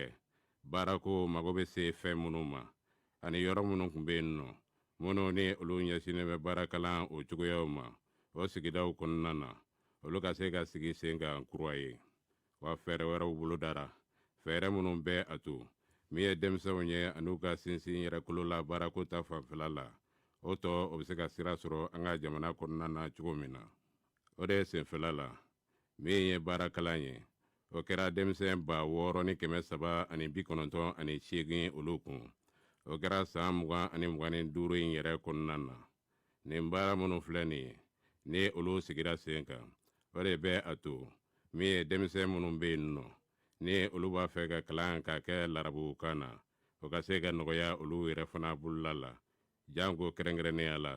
gɛlɛya bɛ sigida minnu kɔnɔna na n'i ko i bɛ a bɛɛ lajɛlen fɔ i b'a ye k'a fɔ a bɛ sen na kɛlenw tɛmɛnen kɔfɛ fɛɛrɛ kuraw yɛrɛ de fana bolodalen don fɛɛrɛ minnu bɛ a to min ye nin koɲa minnu ni olu sigilen bɛ sen kan o bɛɛ lajɛlen bɛ se ka waleya cogo min na min ye diɲɛ taabolo kura fɛɛrɛw ye o kalanw yɛrɛ fana ɲinɛma kɛ olu kɔ wa u ye ko dɔw yɛrɛ fana boloda min bɛ a to a kɛra kɛnyɛrɛye taasira ye a kɛra faso ta fanfɛla ye denmisɛnw ka sinsin yɛrɛkolo la o bɛ se ka don ba la an ka jamana kɔnɔna na cogo min na nin baara minnu ni olu bolodara minisiriso in fɛ o ye laɲiniw ye laɲini minnu ni a bɔra an ka jamana marabagaw yɛrɛ yɔrɔ la jango min ye an ka denmisɛnw ye ani an ka musow olu bɛ se ka sinsin u yɛrɛkolo la cogo min na sɔrɔ ta fanfɛla la ayiwa minisiri ni ja ninnu lajɛlen kɔfɛ i ka minisiriso ka baara kɛlenw kan minnu kɛra nin waati kunkuruninw na an bɛ yan i ka minisiriso ka baarabolo dɔ jabala la ni o ye baara kalanso dɔ ye yan n'a bɛ fɔ o ma ko CFP Senu Bamakɔ Senu ɔ kun jumɛn la i y'a ŋaniya an kana nin kɔrɔfɔ in sigi yan sabu ko tigɛni kun t'a la kosɛbɛ Mark an y'a kɛ barisa n'i y'a ye baara ɲuman i y'a kalan k'a dɔn k'a faamuya o dun tɛ se ka kɛ ni centre de formation professionnelle tɛ ladege so min bɛ yan nɔ ni ɲɔgɔnna 18 de b'an bolo Mali kɔnɔ a bɛ gouvernement ta ye denmisɛnninw bɛ ladege a kɔnɔ musow maakɔrɔbaw yɛrɛ parce que maakɔrɔbaw dɔw bɛ bɔ n'u ka baarakɛminɛnw ye kɛnɛma ka n'u bayɛlɛma an ka centre caman kɔnɔ ka sɔrɔ ka taga a feere. I ko mɔgɔkɔrɔbaw b'a la denmisɛnninw b'a la o kɔrɔ ko a bɛ mɔgɔkɔrɔbaw fana kalan baarakalan na. An b'u kalan parce que n'i y'a jate minɛ projet caman b'a bɛ yen nɔ na an b'u sigi sen kan denmisɛnnin bɛ taa san 15 la ka taga san 35 la man y'a jate minɛ an fɛ yan minnu bɛ baara ɲini u bɛ tɛmɛ o yɛrɛ kan an yɛrɛ sisan nɔ an yɛrɛ ye projet minnu labɛn an yɛrɛ fɛ yen an bɛ ka taa fo san 50 la parce que san 50 an fɛ yan nɔ vraiment i ye denmisɛnnin ye halisa i bɛ se ka baara kɛ i bɛ se ka nafa don i yɛrɛ kun k'a don jamana kun donc mɔgɔkɔrɔbaw b'a la. Ni baarakalanso in a jɔyɔrɔ jumɛn bɛ baarako la bi na Mali kɔnɔ? Jɔyɔrɔ belebele parce que an y'a jate minɛ an ka jamana kɔnɔ bi 300,000 o de ye denmisɛnninw ye san o san minnu bɛ na baara ɲini ba 300 o ba 300 in i b'a sɔrɔ baara yɛrɛ minnu bɛ sɔrɔ san kɔnɔ o ye 50,000 ye donc o b'a yira k'a fɔ ko mɔgɔ minnu bɛ baara ɲini ani minnu b'a di danfara caman b'u cɛ an y'a jate minɛ fana caman b'a bɛ yen nɔ u kalanna diplôme b'u bolo mais u ma baara sɔrɔ baara dun ka ca k'a sɔrɔ bureau kɔnɔ sigi tɛ an y'a jate minɛ jamanaba fɛn fɛn bɛ diɲɛ kɔnɔ minnu sinsinnen don u hakili sigilen don u ka économie sinsinnen don ka ɲɛ u ka sɔrɔ sinsinnen don ka ɲɛ a bɛɛ sinsinna formation professionnelle kan baaradege o bɛ se ka min ladon i kun bureau kɔnɔ baara t'a ladon i kun nin centre nin min filɛ nin ka taa nin kelen na bi bi in na a bɛ mɔgɔ 500 bɔ minnu bɛ ka baara dege a kɔnɔna la musow b'a la denmisɛnninw cɛmanninw b'a la musomanninw b'a la karo bɛ da cogo min courant bɛ labɛn cogo min maçonnerie so bɛ jɔ cogo min conteneur baba ninnu ani fɛn fɛn ye nɛgɛla fɛnbaw minnu bɛ se ka dilan photovoltaïque a bɛ dege yan nɔ kɔnɔna la denmisɛnninw 100 dɔɔni k'a jɛ 97 ɲɔgɔn u bɛ ka chinois kan dege yan aw b'a dɔn mun na barisa an ni jamanaw dɔw bɛ yen tel que Chine ani jamana wɛrɛw bɛ yen nɔ partenariat b'an ni ɲɔgɔn cɛ u bɛ bourses d'an ma a dɔw ye bourse pleine ye a dɔw ye demi bourse ye an ni chinois an ka nin centre ani université dɔ Chine u ye bɛnkan dɔ sɔrɔ u ni ɲɔgɔn cɛ donc an ka denmisɛnnin 100 de bɛ taa kalan kɛ yen nɔ ni ala sɔnna a tɛmɛ donc an bɛ k'u dege hali yan nɔ an b'u dege chinois kan na walasa n'u taara yen nɔ u ka se ka baara dege ka se ka teliya donc o filière ninnu fana u ka ca o ye baaraw ye jamana bɛ min mago bɛ minnu na kosɛbɛ kosɛbɛ drone ninnu bɛ labɛn cogo min u bɛ wuli cogo min ani fɛn caman caman an mago bɛ minnu na minnu ye sisan jamana in baaraw ye quoi an bɛ ka chantier écolew kɛ par exemple Zerni Yirimajɔ a tɛ tɛmɛ kalo 2 ɲɔgɔn kan an ye projet dɔ lancer IMO an ka aw bɛ APJ tɔgɔ mɛn kosɛbɛ olu de b'a kɛ o denmisɛnninw dɔw bɛ dege baara la yan u bɛ taa baara kɛ yen nɔ an b'u wele chantier école mun na non seulement o tant que sira in bɛ ka jɔ wari dɔ bɛ d'u ma mais en même temps an b'u dege baara la donc u bɛ pratique kɛ yen nɔ u bɛ na yan nɔ fana ka théorie kɛ ka ni pratique don ɲɔgɔn na formation duale donc ka fara olu fana kan an ka école atelier école dɔ bɛ Kayi hali sisan nɔ an kan ka denmisɛnnin 300 ni kɔ former a kɔnɔna la waati bɛɛ an bɛ denmisɛnninw former a kɔnɔ donc an b'o kɛ ni an ka structure min tɔgɔ ko ANP parce que aw b'a dɔn Kayi fana denmisɛnnin caman bɛ taa kɔ kan donc pour que u kana taga ani minnu bɛ segin ka na an bɛ se k'u dɔw fana bɛ former o yɔrɔ la donc yan nɔ fana Bamako an ka centre dɔ fana bɛ yen nɔ min fana bɛ se ka minnu bɛ baara la déjà surtout banques minnu bɛ baara kɛ banques kɔnɔ an bɛ u fana bɛ former yen nɔ u bɛ diplôme sɔrɔ yen min b'a to banques fana ka yiriwali bɛ se ka sabati baara sira kan. D'accord. Ayiwa minisiri i ko i ka nin a ka baara dege l'écoleso ninnu a bɛ denmisɛnninw ta cɛmanninw ni musomanninw b'o la a bɛ mɔgɔkɔrɔbaw fɛnɛ ta a ka ca la o caman ye duguba kɔnɔnaw de ye togodala mɔgɔw olu b'a nafa sɔrɔ cogo di? U b'a nafa sɔrɔ barisa ɲina président de la transition y'a a yamaruya centre minnu bɛ kɔ kan ne m'a fɔ aw ye 18 bɛ yen nɔ wa minnu parce que kabiri u jɔra entretien ba ma k'u la donc u tiɲɛnen don minɛn ɲɛnamaw t'u kɔnɔ 6 sugandina olu la Kɛnpɛrɛnna b'a la Yanfolila b'a la Joyila b'a la Fana b'a la Badugu Joliba b'a la ainsi de suite a 6 k'an ka segin u bɛɛ cogoya kan k'a kɛ centre moderne ye ka tila ka minɛn kɛrɛnkɛrɛnnenw bila a kɔnɔ ka tila ka énergie solaire bila a la donc olu dun tɛ Bamakɔ ye olu bɛ kɔ kan o ye kelen ye donc o kɔnɔna la fana a y'a yira k'a fɔ ko centre de formation professionnelle halisa an k'u jɔ région tɔw la donc an ye dɔw boloda Mopti o b'a la donc an kan ka Mopti ta in bɛ kɛ centre belebelebele ye ka fara Sikaso kan an ye min dayɛlɛ mois de décembre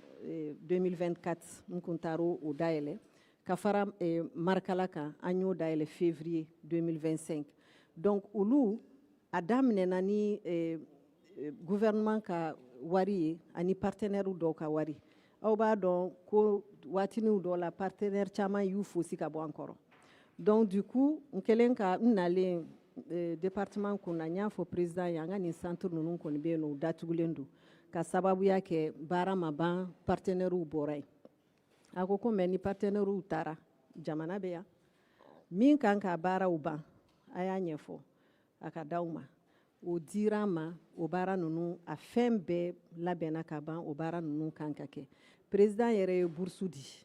donc ka mɔgɔ 200 denmisɛnnin 200 ta fu falaki 100 mɔgɔ 100 Sikaso mɔgɔ 100 Marikala walasa centre ka se ka dayɛlɛ n'o ye donc bibi in na o centre 2 ninnu dɔrɔn na mɔgɔ 250 olu bɛ formation na ye donc Mopti ta in ani filɛ nin ka belebeleba 2 minnu f'aw ye parce que Mopti ta in bɛna kɛ kura ye Mopti ta in bɛna kɛ centre belebeleba ye moderne an bɛ internat jɔ a kɔnɔ o kɔrɔ ye di i filɛ nin ka mɔgɔ minnu fɔ sisan an minnu bɛ bɔ burusi kɔnɔ ka na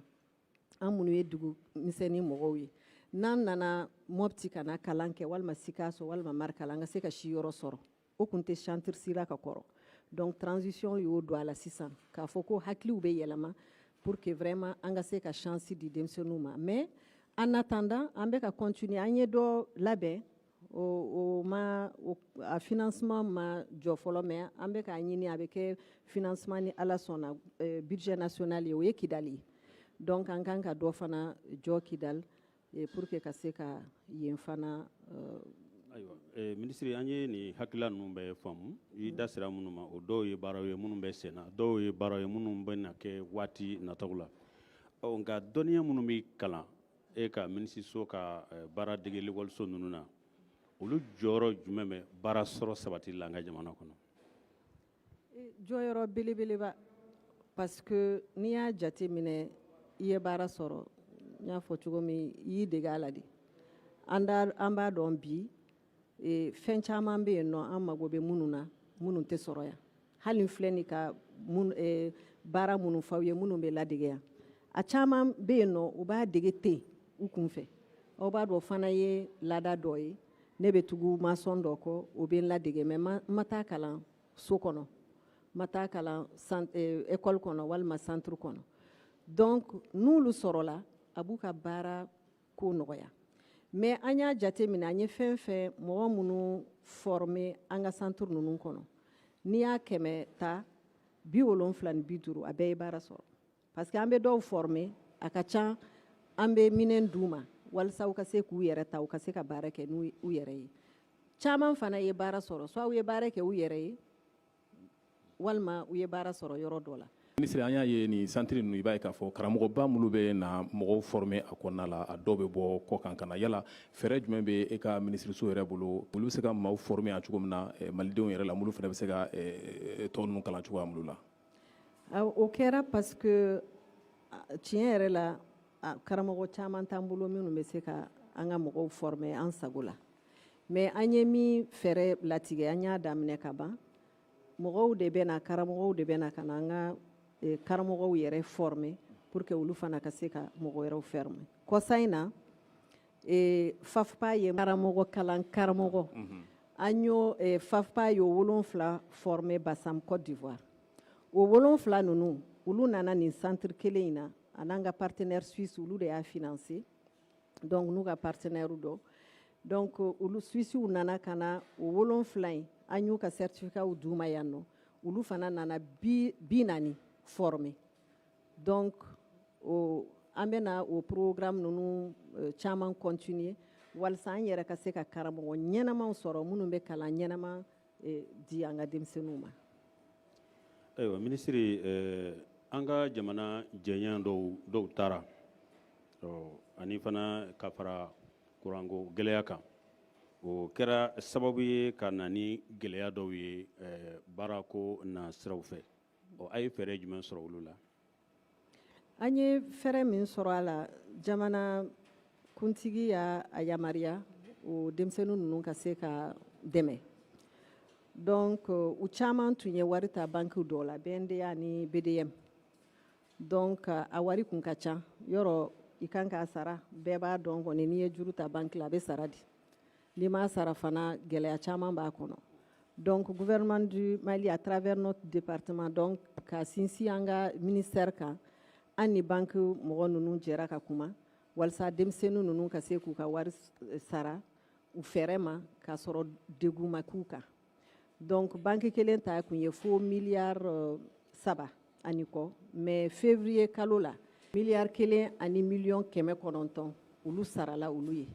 banque dɔ in fana ta kun bɛ taa fo miliyɔn 800 ni kɔ la olu fana min tora bi o man ca miliyɔn 200 ni kɔ an y'o arrangement sɔrɔ san 1 kɔnɔna la san 1 dafara an bɛ ka discuter pour que arrangement in ka se ka continuer u ka se k'u ka fɛnw juru sara nɔgɔya la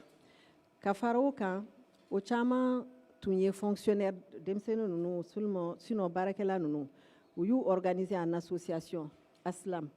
u caman kun ye fonctionnaire ye minnu y'u ka disponibilité ta ka taa baara kɛ a dɔw kun y'o ye donc olu segira u ka baaraw la mais o ma bali gouvernement kɔni bɛ k'a ka dɛmɛ las'u ma dɔw fana ye baara sɔrɔ bon minnu ma baara sɔrɔ comme politique b'an bolo bi min bɛ vraiment denmisɛnninw opportunité d'u ma ka fɛɛrɛw kɛ walasa baara sɔrɔ ko ka nɔgɔya donc u bɛ taa o hukumu kɔnɔna la an ka projet caman de bɛ sen kan jamanakuntigi ye an yamaruya an ka min kɛ donc olu fana dɔw bɛ profiter o la dɔw fana bɛ se ka continuer ka profiter o la an da bɛna se o programme ninnu ma. Minisiri an y'a ye a caman bɛ yen u t'u yɛrɛ sɔrɔ fɛn caman na baara sɔrɔbaliya olu de don an bɛ don min na i ko bi o sira ninnu fɛ yala a ka minisiriso kɛlen don ka labɛn jumɛn sabati o la cogo min na o ko ninnu olu bɛ se ka nɔgɔya cogoya min na. Labɛn caman b'an bolo minnu déjà bolo dara u daminɛna dɔw fana bɛ ka bolo da u bɛna daminɛ a tɛ mɛn n bɛ se k'a fɔ programme ni projet minnu b'an bolo président de la transition o yɛrɛ ka initiative dɔ a tun y'a di yan ko n ka a kɛ programme ye an b'a wele programme à impact rapide o bɛ taa fo miliyari 5 ani miliyɔn 60 ɲɔgɔn na donc an bɛ n'o bolo da an ka région 19 bɛɛ la donc o programme nin fana an bɛna formation kɛ an bɛ insertion kɛ an bɛ minɛnw di dɔw ma o wari in bɛ bila banque 2 kɔnɔ BMS a n'olu kumana an bɛnna ani BNDA donc a bɛ kɛ fond revolving ye wari in kɔni bɛ to yen nɔ denmisɛnninw minnu mago b'a la donc critères de bɛ yen donc u b'a i ka kɛ maliyɛn ye projet ka k'i bolo ani fɛn caman donc minnu man gɛlɛn mais k'a yira dɔrɔn k'i ka kan n'a ye parce que a ka di ye i ka baara kɛ donc a bɛ d'i ma i bɛ baara kɛ n'a ye n'i y'a lasegin n'an y'a ye i y'a minɛ ka ɲɛ dɔw bɛ se ka fara a kan tuguni k'a d'i ma an bɛ tɔ ten cogoya la fo i ka se ka i yɛrɛ ta donc dɔw fana bɛ profiter donc tant que o fond in bɛ yen nɔ dɔ de bɛ fara a kan san o san pour que ka se ka denmisɛnninw dɛmɛ projet wɛrɛ fana bɛ yen nɔ min ye FIER ye donc fier ni o bɛ taa fo miliyari 59 hakɛ la a ka ca n'o ye dɔɔni donc o fana 60 000 jeunes a b'olu de concerné zone rurale la i filɛ nin ka min fɔ togodala denmisɛnnin ba 60 ba 60 togodala denmisɛnninw o kɔni ye les jeunes ruraux ye donc o fana bɛ sen na a daminɛna a coordinateur b'an cɛ la y'an yɛrɛ donc projet fana bɛ yen nɔ participe donc o fana donc filɛ nin ka miliyari min fɔ aw ye sisan denmisɛnnin ba 60 ye o ye budget national de prêt de don a taara FIDA fɛ mais Mali de b'a rembourser donc an ka budget de don parce que mɔgɔw bɛ projets ye fɛn partenaires dɔw ye projets kɔfɛ u bɛ miiri k'a fɔ ko partenaires ka wari don u bɛ partenaires tɔgɔ fɔ u bɛ ɲinɛ an yɛrɛ kɔ a caman dɔw bɛ se ka kɛ prêt ye dɔw bɛ se ka kɛ dɔn ye mais caman fana ye dɔn ye donc an ka budget de bɛ tila ka a lasigi donc an ka budget national wari don dɔw wɛrɛ fana bɛ yen nɔ n ye min daminɛ san participe o fana o ye denmisɛnnin 4 000 ye ba 4 o fana o bɛ profiter o la olu fana ye insertion ye ani k'u dege baara la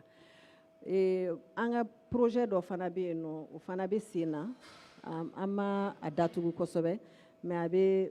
autorités yɔrɔ sisan nɔ an kun y'a labɛn parce que a yirala k'a fɔ ko n'i y'a ye i b'a fɔ ko jeunes denmisɛnnin fitininw fana bɛ yen bi min bɛ ka jamanakuntigi jɔrɔ kosɛbɛ minnu bɛ bɔlɔn na u bɛ garibuya la a dɔw bɛ drogue ta a dɔw bɛ dulɔ ta o fitininin ninnu an ye projet dɔ sigi sen kan ale yamaruya la min ye an b'a fɔ ko projet d'éducation et de formation professionnelle seconde chance deuxième chance ka se ka nin denmisɛnnin ninnu récupérer k'u somɔgɔw dɛmɛ ka se k'u ladon k'u dege baara la k'u kalan après ka se k'u dɛmɛ u ka se ka baara sɔrɔ u ka segin u ka so u k'u yɛrɛ nafa u k'u somɔgɔw nafa donc o bɛɛ kɔnɔna in na nin ye projet dama dama dɔw ye n bɛ se ka min f'aw ye. Madame la ministre i ye nin kuma ninnu caman fɔ an b'a ye baarasɔrɔbaliya sifinnakaw ani musolakaw olu de ka kuma ka ca kosɛbɛ baara tɛ sɔrɔ yala e ka cakɛda minnu bilalen ninnu kama u ye bilasiraliw kɛ ani kunnafoni dikɛ ninnu kan wa. An yɛrɛ ka département min bɛ baara hakɛ fɔ san o san jamana ye a bɛ ne de ka département kan ONEF bɛɛ b'a tɔgɔ mɛn Observatoire national de l'emploi de la formation et de l'emploi donc n'an y'a ta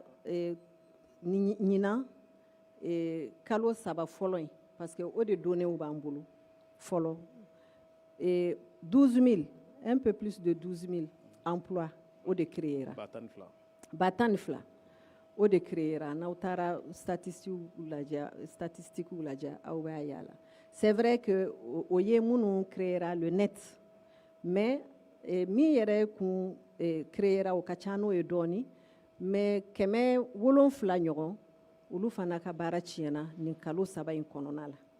donc o ye chiffre ye min bɛ se ka faamuya mais n'i y'a jate minɛ Mali kɔnɔ yan dugumisɛnninw de ka ca ni dugubaw ye n'i y'a jate minɛ olu kɔnɔ baara sɔrɔ fanga ka bon donc chômage bɛ 2,4% de la à peu près 2,4% mais n'i y'a jate minɛ dugubaw la o ye 9% donc n'i y'olu don ɲɔgɔn na yɔrɔ i b'a jate minɛ parce que dugubaw la baara sɔrɔ ka gɛlɛn ni dugumisɛnnin ninnu an dun an ka jamana yɛrɛ kɛcogo a taabolo dugumisɛnninw de ka ca ruraliw de ka ca ni urbainw ye. Ministre i y'a fɔ ko bilankɔrɔ i ye da don dɔ la k'a fɔ n'o ye fonds de garantie du secteur privé n'o ye kɛnyɛrɛyew ye a kɛn bɛ ka bilankɔrɔ dɔw kɛ yen nɔ cogo min na olu bɛ se ka dɛmɛ n'o ye cogoya min na ani i y'i da se baarabolo dɔ fɛ n'an k'o ma ko projet phare yala ninnu bɛɛ jɔyɔrɔ ye jumɛn ye. u jɔyɔrɔ ye ka se ka denmisɛnninw dɛmɛ minnu bɛ wari ɲini auprès des banques donc walasa ka se ka u garantie donc bilankɔrɔ de don dɔ ye phare ye dɔ ye crédit de garantie ye donc kelen o bɛ taa fo 500 000 donc kelen fana bɛ yen nɔ o bɛ taa fo $60,000,000 la. Donc o ye bilankɔrɔ ye min bɛ se ka vraiment denmisɛnninw dɛmɛ kosɛbɛ n'u bɛ taa État fana de b'o sigi sen kan walima ka se ka entrepreneur minnu b'a fɛ ka wari ta ka se ka baara kɛ ka se k'u garanti dɛmɛ ko la quoi. I bɛ se ka perepere latigɛ la i bɛ se ka jumɛn de fɔ minnu mago b'a la a bɛ sɔrɔ cogoya minnu la. Ni mɔgɔ b'a fɛ ka information jɔnjɔn ɲini u k'u ɲɛsin ANP ma. Ni sera ANP ma fɛn fɛn y'a formation ye ANP kɔni dogolen tɛ a kunnafoni bɛɛ bɛ yen nɔ. Donc u bɛ se ka u bilasira. Donc an y'a jate minɛ bi in na mɔgɔ minnu bɛ baara ɲini donc san kɔnɔna la minnu bɛ baara ɲini san o san jateminɛw y'a yira olu bɛ taa fo 300,000 hakɛ la. Mais baara hakɛ min bɛ di min bɛ sɔrɔ san kɔnɔ olu bɛ taa 50 ɲɔgɔn na. Donc a yira k'a fɔ ko vraiment an ka formation professionnelle a jɔyɔrɔba bɛ nin ko in ɲɛnabɔli la. An ka structure wɛrɛw fana bɛ yen nɔ kɛrɛnkɛrɛnyala an kun m'o kuma fɔ o ye minnu bɛ CEFORPA o bɛ denmisɛnninw minnu ye arabukan kalan u camanba de bɛ baara ɲini na u ka baara ko bɛ gɛlɛya parce que u bɛ arabukan de fɔ. Donc cellule dɔ b'an bolo structure dɔ b'an bolo minnu bɛ i jɔ olu dɛmɛni na kosɛbɛ. Donc c'est vrai que a dɔnnen tɛ kosɛbɛ gɛlɛya b'u kan minnu ye financement ko gɛlɛyaw ye mais an bɛ ka vraiment État yɛrɛ y'an dɛmɛ dɔɔni ɲina mais an bɛ ka jateminɛw kɛ u bɛ se ka dɛmɛ kosɛbɛ parce que n'i y'olu fana ta i b'a sɔrɔ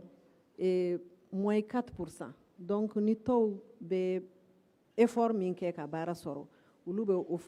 effort ɲɔgɔn 4 de kɛ ka se ka baara sɔrɔ. Donc an hakili b'olu la kosɛbɛ jamana kuntigi hakili b'olu la kosɛbɛ. An ka bolo an ka direct structure dɔ fana bɛ yen nɔ min bɛ recherchew kɛ ani ka référentiel élaborer référentiel par exemple de entreprise minnu mago bɛ batakiw la bataki minnu bɛ se k'u dɛmɛ u ka baara cogoya la walima an ka centre de formation ninnu mago bɛ bataki minnu na ka se k'u ka kalan sigi sen kan olu fana b'u baaraw kɛ. Donc o ye uniforme ye. Donc o structure ninnu bɛɛ b'an bolo minnu b'an ka ministère bolo kan minnu bɛ dɛmɛ kɛ ka se ka formation entrepreneuriat ani emploi dɛmɛ kosɛbɛ k'a yiriwa k'a sinsin jamana kɔnɔ. Ayiwa ministre halisa an bɛ to baarako hukumu kɔnɔ lujuratɔw ani mɔgɔ minnu bɛ lasegin ka bɔ tunga fɛ olu ka baara ko a ye mun kɛ o sira fɛ walima mun bɛ senna o mɔgɔ ma senna ninnu ye. Bon sani n ko jaabi n b'a fɛ ka fɛn dɔ fɔ a ka faamuya an ka département in an ka baara tɛ ka baara di mɔgɔw ma emploi b'a kan mais an bɛ fɛɛrɛ de kɛ walasa i ka se ka baara sɔrɔ o fɛɛrɛw kɔnɔ an b'i former an bɛ se ka minɛn d'i ma i ka baara kɛ an bɛ se k'i bilasira i ka se ka baara sɔrɔ. An ka département dɔ yɛrɛ bɛ yen nɔ o bɛ intermédiation kɛ o ye ANP ye mɔgɔ mɔgɔ bɛ baara ɲini i ka kan ka t'i yɛrɛ enregistrer o yɔrɔ la parce que o fana ye ko dɔ ye n tɛ baara la n sigilen don baara kan ka ɲini yɔrɔ min na ou bien i kan ka t'i tɔgɔ sɛbɛn yɔrɔ min na walasa ka dɔn k'e ma baara sɔrɔ e ma t'o kɛ donc a tɛ se ka faamuya k'e bɛ ka baara e de b'a dɔn k'i bɛ ka baara ɲini baara t'i bolo mais a tɛ se ka don donnew kɔnɔ ko baara tɛ e bolo. O kɔrɔ ko ni mɔgɔ min tɛ baara la i bɛ t'i tɔgɔ sɛbɛn e ka ministériso la. Exactement parce que ONEF n ye min f'aw ye sisan nɔ ONEF de bɛ nin fɛn ninnu information ninnu bɛɛ connecté a bɛ tila ka a reverser chose statistique yɔrɔ la donc n'i y'i tɔgɔ sɛbɛn o yɔrɔ la kelen a bɛ dɔn k'i bɛ ka baara ɲini. O yɔrɔ kelen na n y'a fɔ aw ye o bɛ intermédiation kɛ n'a an bɛ se k'a fɔ connexion pour k'a ka faamuya. U bɛ baara ɲini na ani baaratigiw ɲɛ jira ɲɔgɔn na. Voilà donc sisan nɔ minnu bɛ baara ɲini minnu bɛ baarakɛla ɲini olu b'a fɔ olu ye ANP ye an mago bɛ nin baara hakɛ la ɲinan kɔnɔna la a ka ca ni place n bɛ se k'a fɔ ten cogoya la place 700 minnu enregistrera ANP yɔrɔ la k'a fɔ ko an mago bɛ nin hakɛ la ANP bɛ se k'a fɔ aw ye ko nin baara in bɛ ka ɲini a bɛɛ b'a la mais olu sera ka mɔgɔ minnu bila baara la bi na k'a taa janvier la ka na sisan a bɛ mɔgɔ 400 ni kɔ la ça veut dire que halisa opportunité bɛ yen nɔ mɔgɔw ka continuer ka taa u tɔgɔw sɛbɛn o bɛ se ka jamana dɛmɛ kosɛbɛ pour que an ka se k'a dɔn exactement besoin sanda denmisɛnninw mago bɛ min na ani ni opportunité minnu sɔrɔla au moins minnu garijɛgɛ mana don a la olu ka se k'a sɔrɔ lujuratɔw minnu bɛ lasegi ka bɔ tunga na u bɛɛ jɔyɔrɔ b'a la nin centre kelen in na an tun ye denmisɛnnin 40 formé yan nɔ ministère min chargelen don an ka diaspora la kɔka maliyɛnw ma olu y'a ɲini an fɛ k'an k'u former donc centre de formation professionnelle o y'u former mais est ce que i b'a dɔn a budget an ka APEJ ani ANP olu de y'o formation sara pour que u ka se ka former donc k'a fɔ aw ye an hakili b'u la kosɛbɛ soit ministère b'an ɲininka k'a fɔ an ye nin mɔgɔ hakɛ b'an bolo ni opportunité o kɔrɔ ye tɛ k'an bɛ se ka bɛɛ former dɛ parce que aw b'a dɔn fɛn bɛɛ ye bi jateminɛ ani wariko problème de don mais ni opportunité kɔni b'an bolo a b'an ka structure bolo an bɛ ɲɔgɔn dɛmɛ an bɛ se ka u former kayi filɛ nin an ka atelier école bɛ yen nɔ n y'a fɔ aw ye jamana kɔnɔ centre de formation professionnelle o 18 de b'an bolo Mali kɔnɔ ka fara an bɛna min jɔ sisan Mopti ani an bɛna min jɔ ni Ala y'a nɔgɔya peut-être Kidal ta tɛna se ka kɛ ɲinan kɔni 2025 kɔnɔ mais an b'a kan peut-être san wɛrɛ Ala bɛ se ka a nɔgɔya an ɲɛ mais an y'a labɛn donc école atelier école o bɛ Kayi yen nɔ bɛɛ b'a dɔn Kayi ye tunkarankɛw ka région ye donc yen fana o bɛ ANP bolo kan o bɛ denmisɛnnin caman former minnu b'a fɛ ka taa tunga na walasa u kana se ka taa ka tila k'u dɛmɛ u ka baara sɔrɔ walima ni minnu segira ka na yen fan fɛ fana olu fana bɛ former lujuratɔw fana u b'an ka programme bɛɛ la an ka opération permis de conduire n ye projet fɛn fɛn f'aw ye participe fier a n'a ɲɔgɔnna caman le programme à impact rapide lujuratɔw place b'a bɛɛ la musow place b'a bɛɛ la a dɔw yɛrɛ bɛ yen nɔ sisan an bɛ k'u kɛ 50-50 n'an ye cɛmani 100 ta an bɛ musomani 100 ta o de y'a sariya ye. maa caman bi a fɔ kuma caman ko ni a ka d'u ye ka na baara kɛ jamana kɔnɔna la ka n'u ka kɛnyɛrɛye cakɛdaw kɔni sigi ko nka ko gɛlɛya caman bɛ yen ko o kumana u bɛ olu sɔrɔ a la yala bi in na a bɛ se ka u jigisigi kuma jumɛn fɔ minnu bɛ yen n'a ka d'u ye ka na kɛnyɛrɛye cakɛdaw ka na sigi jamana in kɔnɔ. u ye min fɔ tiɲɛ de don. Parce que a caman bɛ gɛlɛya sɔrɔ mais bi in na kow yɛlɛmara kow bɛ ka yɛlɛma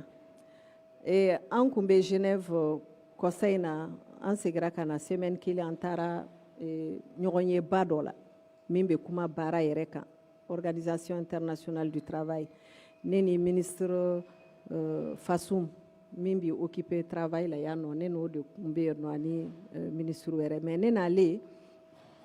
an ye an ka diaspora entrepreneur dɔw an n'u kumana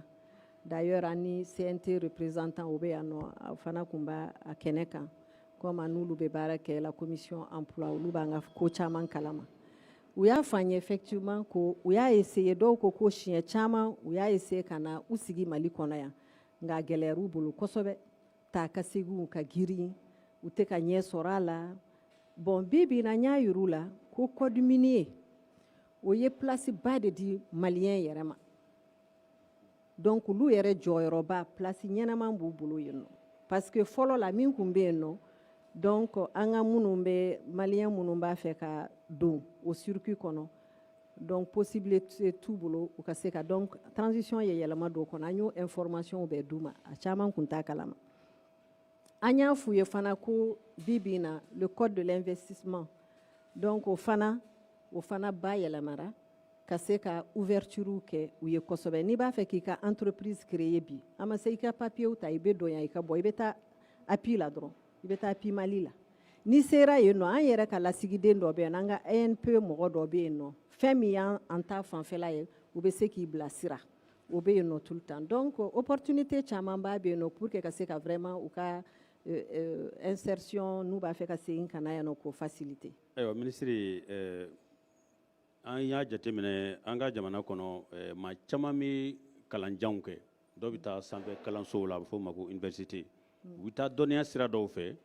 a ka ca la u tilalen kɔfɛ dɔw bɛ segin ka san caman kɛ ka sɔrɔ u ma baara sɔrɔ k'a sababu kɛ u ye dɔnniya min kalan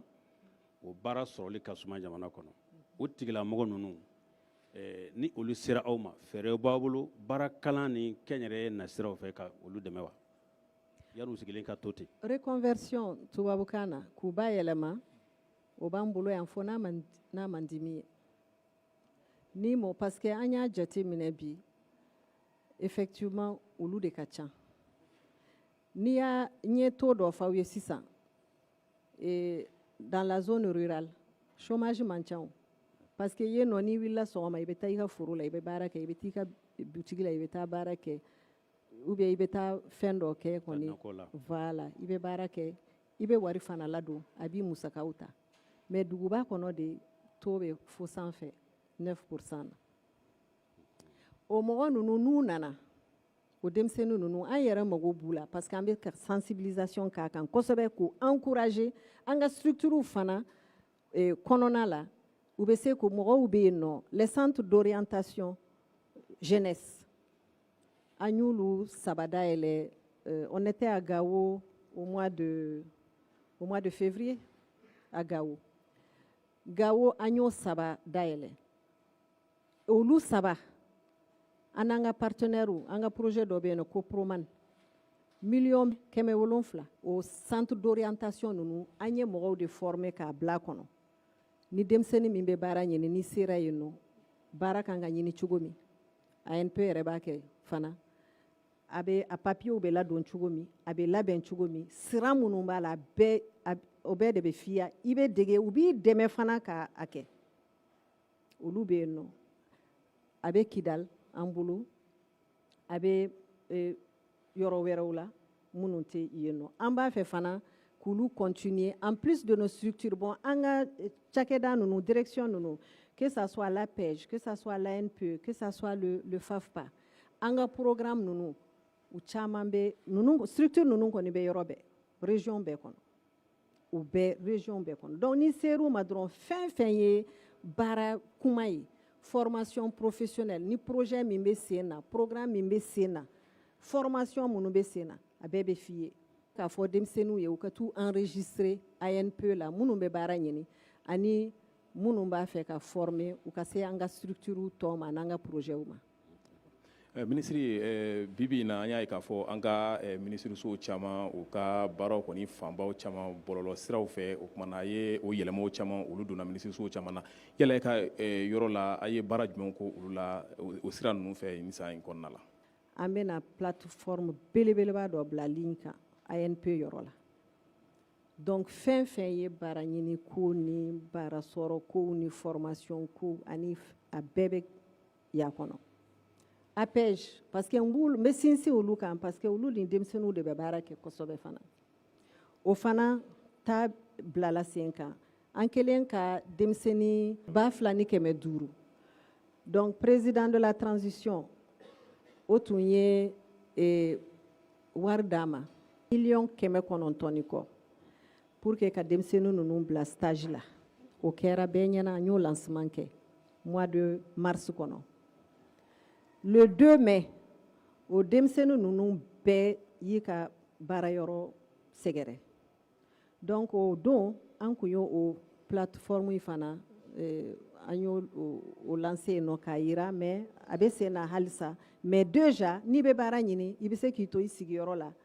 ka i ka dossier introduit ou bien n'i b'a fɛ ka accéder en tout cas u bɛ opportunité minnu d'i ma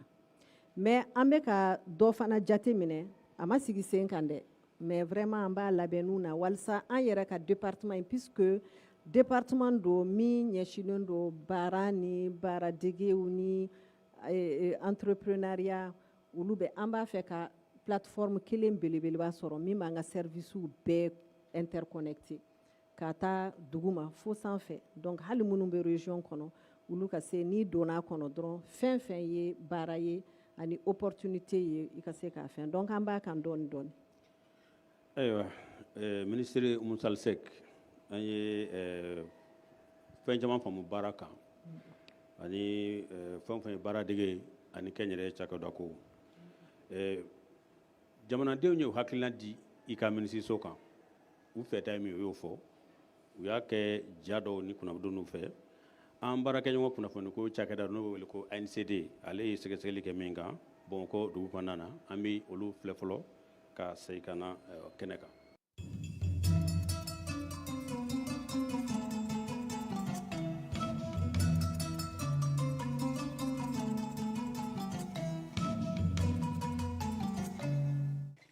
fɛn minnu b'an bolo kɔrɔ yan ne yɛrɛ b'olu transformer parce que ne bɛ je kɛ gâteau ye n bɛ bananku kɛ gâteau ye n bɛ an yɛrɛ ka yiridenw fɛn caman kɛ gâteau ye y'a dɔn o bɛɛ tɛ ko o bɔra tubabula ka na mais an yɛrɛ fɛ dɔn an ye mun dege an y'o de labaara ka an ka dumunifɛnw fɛnɛ k'o kɛ anw sagona dumuni ye kalanba kuntagalajanw an tɛ k'a nafaba ye jamana tɛ k'a nafaba ye mais nin formation ninnu kɔni ni ninnu lasabatira nin département fɛ ne ɲɛna a bɛ kɛ sababu ye jamana a bɔ nɔgɔ la a bɛ teliya ninnu na. Anw tilara kalan na an ma baara sɔrɔ kɔfɛ an taara centre Awa Keita kɛ centre Awa Keita y'an former kɔfɛ APJ de nana ni nin idée ye ka taa mets traditionnel kɛ APJ ni centre de y'an dege nin na ka sɔrɔ ka kiosque dayɛlɛ ka d'an ma o bɛ se ka ni ɲɔgɔnna caman kɛ k'a dayɛlɛ k'a di jeunes ma minnu ma baara sɔrɔ bi bi in na ne bɛ furu la mais ne bɛ n ka denmisɛnninw ka dépenses kɛ ne yɛrɛ bɛ n ka fɛn bɛɛ kɛ bon ni an bɛ nin baara ninnu na an tɛ se ka sigi cɛ la an b'an ka besoin k'an yɛrɛ a bɛ jamana taa ɲɛ halisa kɔni u ka dɔ fara cɛsiri kan. Entrepreneur yɛrɛ n'i ko k'a bɛ taa il faut que formation de ka kan ka kɛ mɔgɔw kun kosɛbɛ i y'a ye mɔgɔw ka dege baara la bon Mali kɔnɔ fɔlɔ a kun bɛ yen mais sisan a ko ka suma dɔɔni quoi école-so yɛrɛ caman datugura i y'a ye bon sa u kan ka fɛɛrɛ de kɛ wa centre de formation de dayɛlɛ an bɛɛ taara lycée de fɛ an ye lycée kɛ sisan an bɛ ka mun kɛ tuguni an bɛɛ bɛ ka taa nin formation restauration ou bien soudeur menuiserie an bɛɛ bɛ ka t'o de kɛ parce que an tun yɛrɛ ma an m'o kalan kɛ nɔrɔ yan fanfɛla ninnu professionnel tɛ yen. An bɛ kalan kɛ an bɛ ban kalan na diplôme bɛ yen diplôme bɛ so kɔnɔ an yɛrɛ bɛ palon na baara tɛ yen fosi tɛ yen bon ni centre de formation dɛmɛna u bɛ se ka jeunesse caman former u bɛ k'u yɛrɛ ye u b'u yɛrɛ ta u bɛ se k'u ka activités kɛ u yɛrɛ ye. Gouvernement k'i ɲɛsin formation professionnelle ma kɛrɛnkɛrɛnnenya la ka dɛmɛ yɛrɛ u ka kan ni dɛmɛ min yɛrɛ ye n b'a fɔ dɛmɛ tɔ ka jɛ dɛ u ka kan ni dɛmɛ min yɛrɛ ye k'o don u fɛ walasa an bɛ se ka laɲiniw bɛ se ka lasabati ko ɲuman jamana yɛrɛ bɛ se ka bɔ nɔgɔ la. Anw école anw ka laɲini ye denmisɛnnin fɛn o fɛn bɛ bɔ anw fɛ yan u bɛɛ ka se ka donyɔrɔ sɔrɔ ka baara dɔ sɔrɔ ou bien ka stage fɔlɔ sɔrɔ ka se ka u ka kalan kɛlen bila en pratique.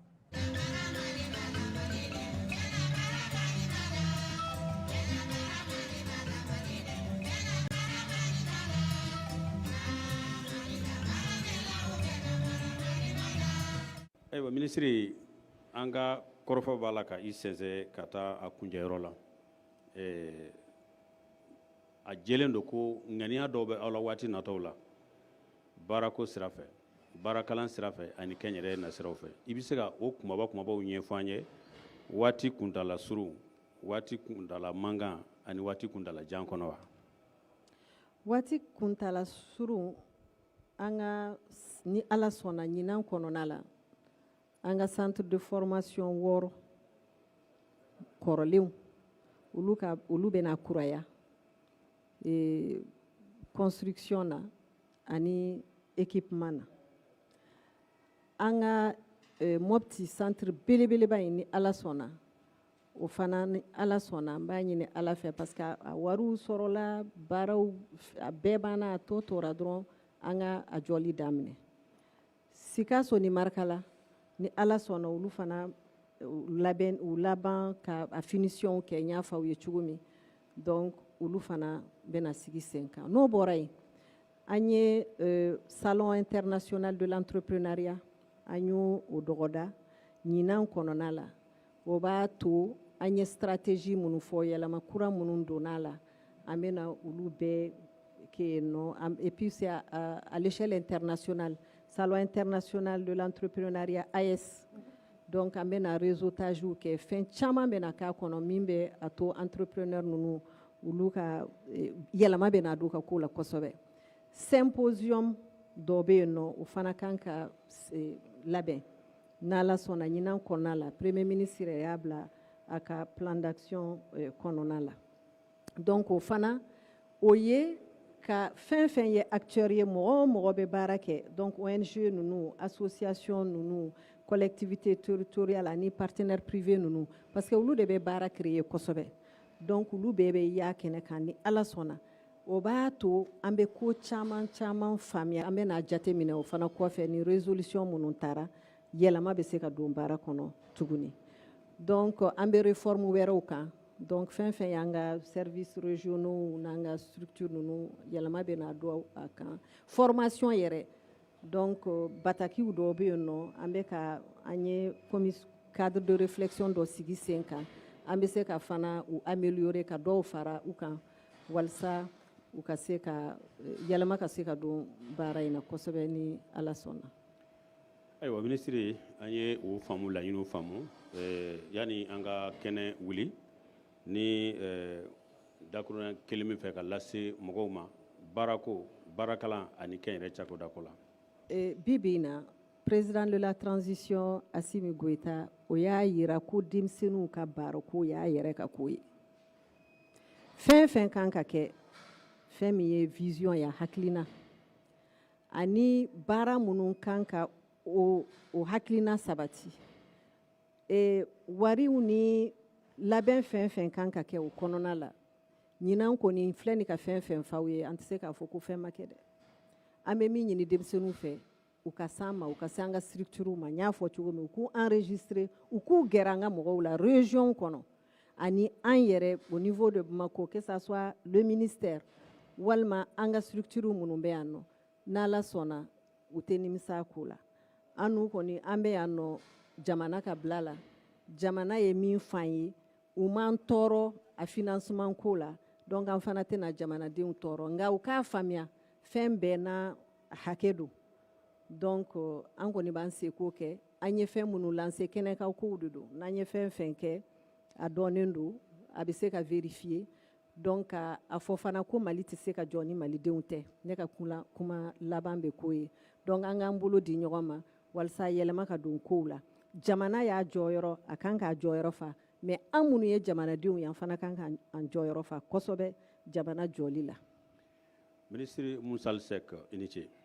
A yɛrɛ ni baraji. Birama Traoré i ni ce. Baki ni ce ministre an b'i fo. I Traoré i ni ce. An balimaw ni de tun ye ɲininkali damadama ye an ye minnu kɛ an ka jamana minisiri la ni ale bɛ baarako ni baarakalan ani kɛnyɛrɛ cakɛdako kunna an ka jamana kɔnɔ Mali kura taasira tako sabanan hukumu kɔnɔ nin kɛnɛ in de sigira ale ka minisiriso y'a kanu i ko an y'a fɔ kuma daminɛ ka na kɛ a ka baara kalanso dɔ la ni o COP Senu n'o filɛ Bamakɔ kinda dɔ la ko Senu mɔgɔ mɔgɔ ye waati ta k'an lamɛn ani k'an lajɛ Mali kɔnɔ ani Mali kɔ kan an ka foli bɛ aw bɛɛ lajɛlen ye aw ni ce aw k'an bɛn waati. Ayiwa an yɛrɛ fana b'aw fo ka bɔ sa nin bɛ dan sigi su in na kibaruyaw la Jani sanfɛ n'Ala sɔnna ma sini nɛgɛ kanɲɛ 12 an na ɲɔgɔn sɔrɔ babu wɛrɛ kɛnɛ kan min ni nin si tɛ kelen Falaye Keyita Keba Jalo an bɛ dugawu kɛ sa Ala ka fajiri k'an bɛɛ lajɛlen garisigɛ Ala k'an bɛɛ sini